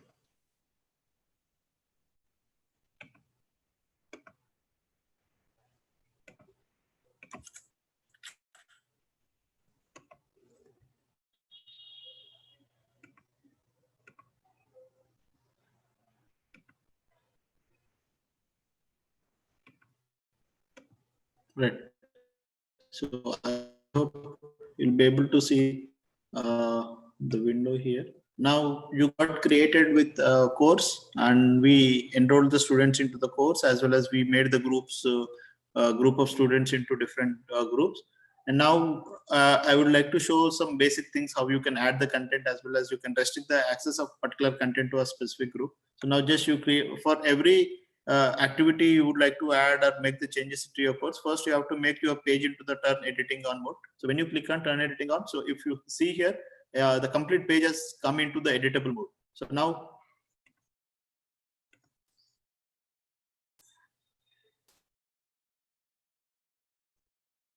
okay. So now you could see here. Now you have a link right from topic one. For example, you can change the topic one. Like I can make it to introduction.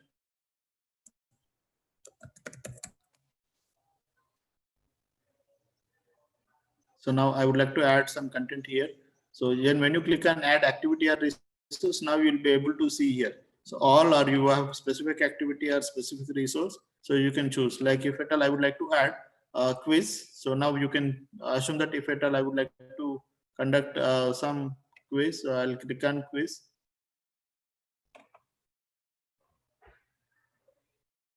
So I have to give the like prerequisite test. So now I can give at what time that we should get enabled now currently, and I would like to close till 23rd and 59 minutes. So that is till 2 midnight, and I want to make this quiz to be active for 15 minutes. 15 minutes, and then here this is important thing like grade category and number of attempts. So for example, if you want to restrict the students to participate only one time, or if you want to give unlimited number of times, or if you want to give 2 times, so that is if you want to restrict how many number of times or how many number of attempts, so that you have to give. And then question behavior. So if you want to shuffle the options within itself. So you have to choose shuffle yes, otherwise you have to choose no. And the review options, like when you conduct the quiz, immediately after the attempt, they want to, you would like to reveal the answers, or later after completion of this quiz, or never, you don't want to think. So you have to unselect these options. So if you don't want to show these results immediately, so when the quiz is open, and then so appearance, like how many thing, and then so another important thing is like you can check, you can restrict a password for this, and then based on the password, when they, for example, you are making some kind of assessment, until unless you share the password, the students are not allowed to take up this quiz. So then you can give the password here. When you share this password with the student, then only they'll be able to access this. And the last point here is like access restrictions. So here, as I said, I created some 2 groups. So this, for example, I'm creating a quiz. This quiz is available for Section A students, right? So now what you can do, just click on restrict access. What I'm doing is just I'll start from the beginning. I go to the active, like add activity or resource. I chose the quiz there. I'm giving the name for the quiz and default timings, like when I would like to make this quiz to be active, and what is the grading things and review options. And then if you want to have password for this, you can choose the password. And then if you would like to have restrictions, so just you are choosing the restrict access, then going add restrictions. So I have made already groups, right? So you click on groups, then you can choose the groups here. So for example, you want to make this quiz is available only for Section 1 students, just you choose this, and then save and display, so that you'll be able to see on the course. So you'll be able to see this quiz, and here you will be able to see the thing. So restricted, not available unless you belong to Section 1. So that is, this quiz is available only for the Section 1 students. It may be visible to all the students who have enrolled into this course, but they can't attempt, or they can't write this quiz because they are not part of this particular group. Okay. Likewise, and I think CBM is also not available in these options, but you can have, if you create another quiz, and you can check with that also. So that is one other very important activity, like quiz, you can make use of that. And the other options like surveys, you can use URLs, and workshop, as I said, you can use this activity for peer graded. So you can have grading things, like either you want to have how much grade you want to give, and grading like for assessment and submission settings you have. And if you want to have like availability when actually from submission deadline, and what is the example submission you want to give, and instructions for the assessment, right?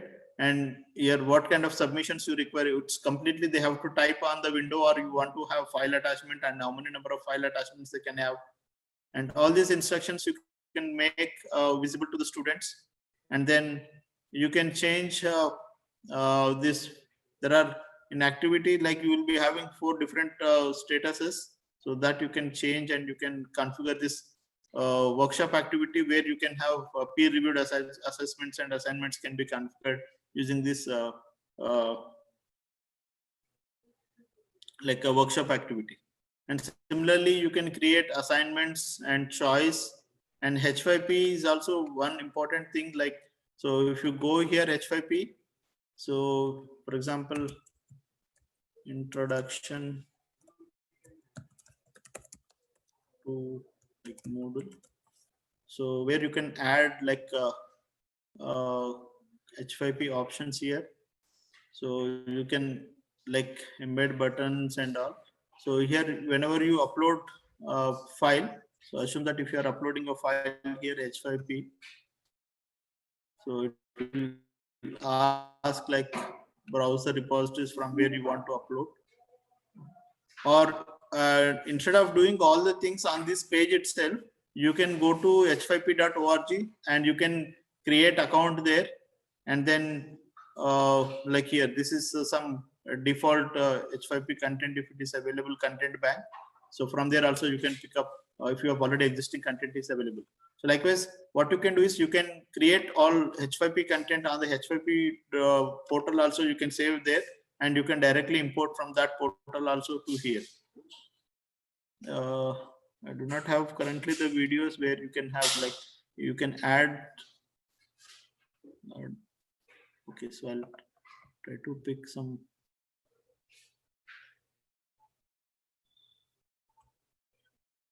It is asking some for video file.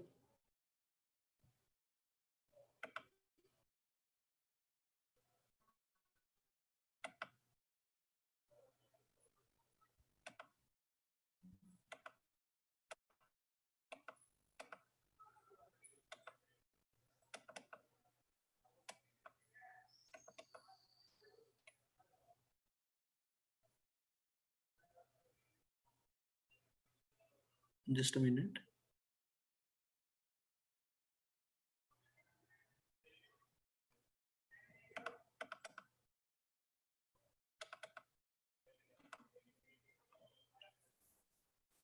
So I'm trying to upload video, but it may take a lot of time. So if you upload video and there you can add questions, different timelines, you can add the different questions. So when you showcase this video on their portal, so they'll be able to get the questions and they have to answer these questions. So I think it is taking a lot of time. So I think we have only last 5 minutes or more than. So I'm closing this like, okay. So after you done this, assume that we have course, and if you click on this, click, and as actually we did not add any questions yet because we created an empty quiz, and just go to edit quiz. For example, if you are creating some question bank, so from that question bank you can add the questions to this particular course, or you can go to a new question, and these are the different types of questions we have, right? So you can choose multiple choice question, and then you have to give like question, this is your question text. So what is the best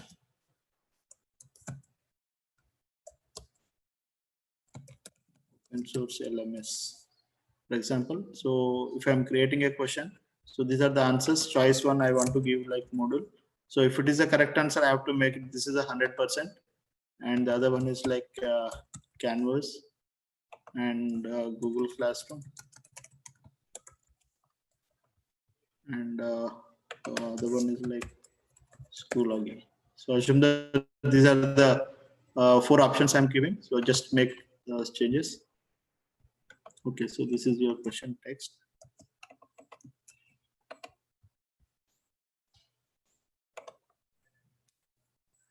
So this is the first question I have created, and just you can see how actually the question looks.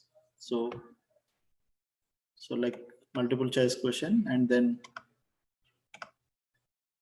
so in the latest version you are having clear my choice option, but earlier versions we do not have that. When you select this, it is now showing clear my choice, but in earlier versions we do not have that option. So there. Okay, so this is how you can create add questions, and if you are having otherwise you can create random questions, or just go to this quiz, or you can create a question bank here. So when you go to this particular thing, and then you have more options here. When you click on more, so you have questions and categories. So in question bank you have questions and categories. In categories you can create certain categories. So that is AICTE FDP is the one category created. So or you can create, like for example, if I'm creating a course on like Moodle LMS. So this is my category where I would like to add all the questions. So I create a category, and then so I do not have any questions yet. So I go to this category. Now I can import questions, right? So these are the various formats you can create. So if you take icon format, Blackboard format, exam view format, gift format. So icon format and gift format are very easy formats. So just you can search on the internet like how actually the gift format looks. So you can prepare nicely the questions, and simply you go to gift format and choose the file, and then select the file from your question banks or any whatever the questions if you have. So then you can upload that into the thing. So automatically all the questions will be populated into this category. and then go back to your quiz, add those questions from the category to your quiz, so that hardly if you sit for 15-20 minutes and you'll be able to configure quiz.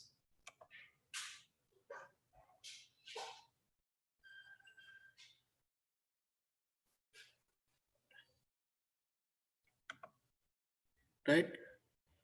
So, and other activities you can use are like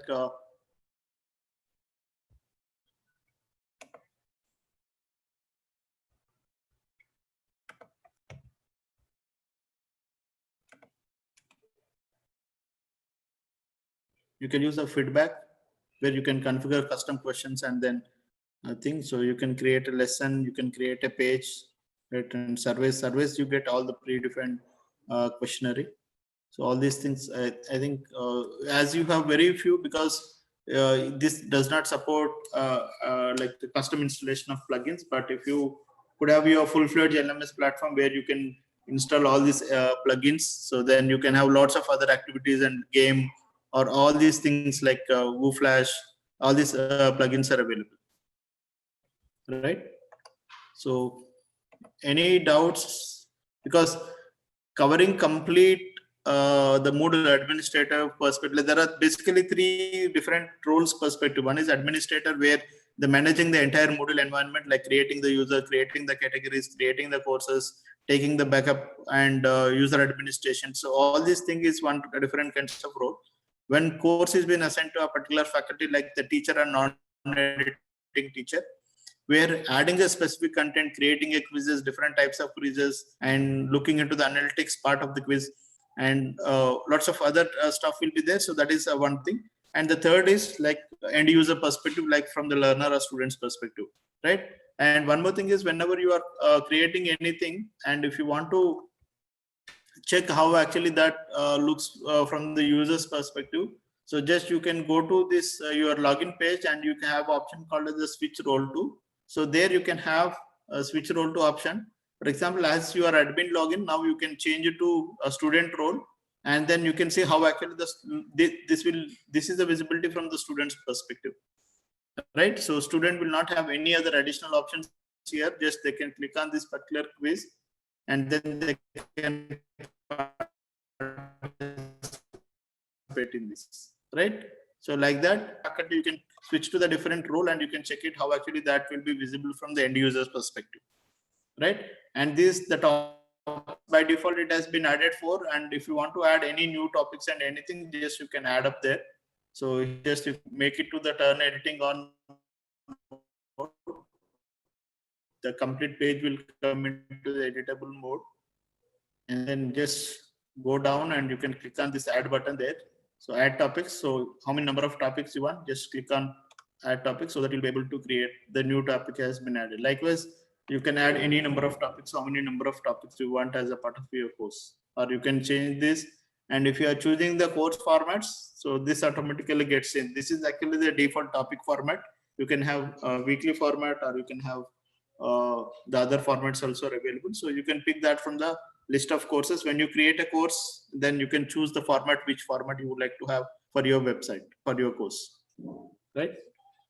And you can have other additional things also. I did not mention about the badges and competencies. So you get various badges to where the students during their learning process could achieve. And even in courses also, you can configure in such a way that, for example, if you are setting up in a weekly wise assessments, like until unless the student gets a 60% of grade in the week 1, you are not allowed to access the content of the week 2. So that you can have all these things also can be configured based on the competencies, based on the possibilities of the all these things. So any questions? I'm done with my part. 5 minutes only as per the thing. So if you have any questions, specific questions, and I would like to mention based on this knowledge what I have on the Moodle platform. Sir, we are having plenty of Moodle sites. Okay. Okay. I think the features like creation of topics, uploading the contents are almost the same. Yes, sir. Okay, for all Moodle sites. In what way this Moodle site is different from others, sir? So this is actually this is also similar, sir. This is a 3.9 version, but to show you demonstration, I've used this is some available from the Genome.io version, but I'm not using this for my courses. So this is for only the demonstration purpose I'm using.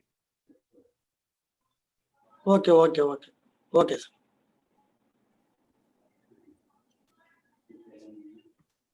Thank you. Okay, sir. Thank you.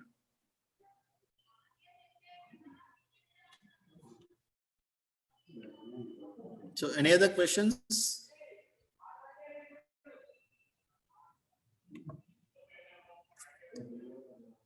Okay.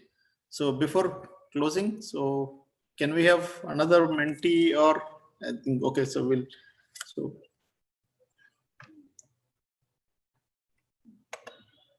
so I would like to conclude with a small quotation. So that's all. Thank you all. Learning gives creativity. Creativity leads to thinking, and thinking provides knowledge. Knowledge makes you great. So I hope. Yes, sir. Yes, sir. Thank you. So, ma'am, I done my presentation. Yeah, thank you. Have given a nice session overview of all the MOOCs features, how to demonstrate and how to use in our community. Yes, ma'am. Thank you very much. Thank you, ma'am.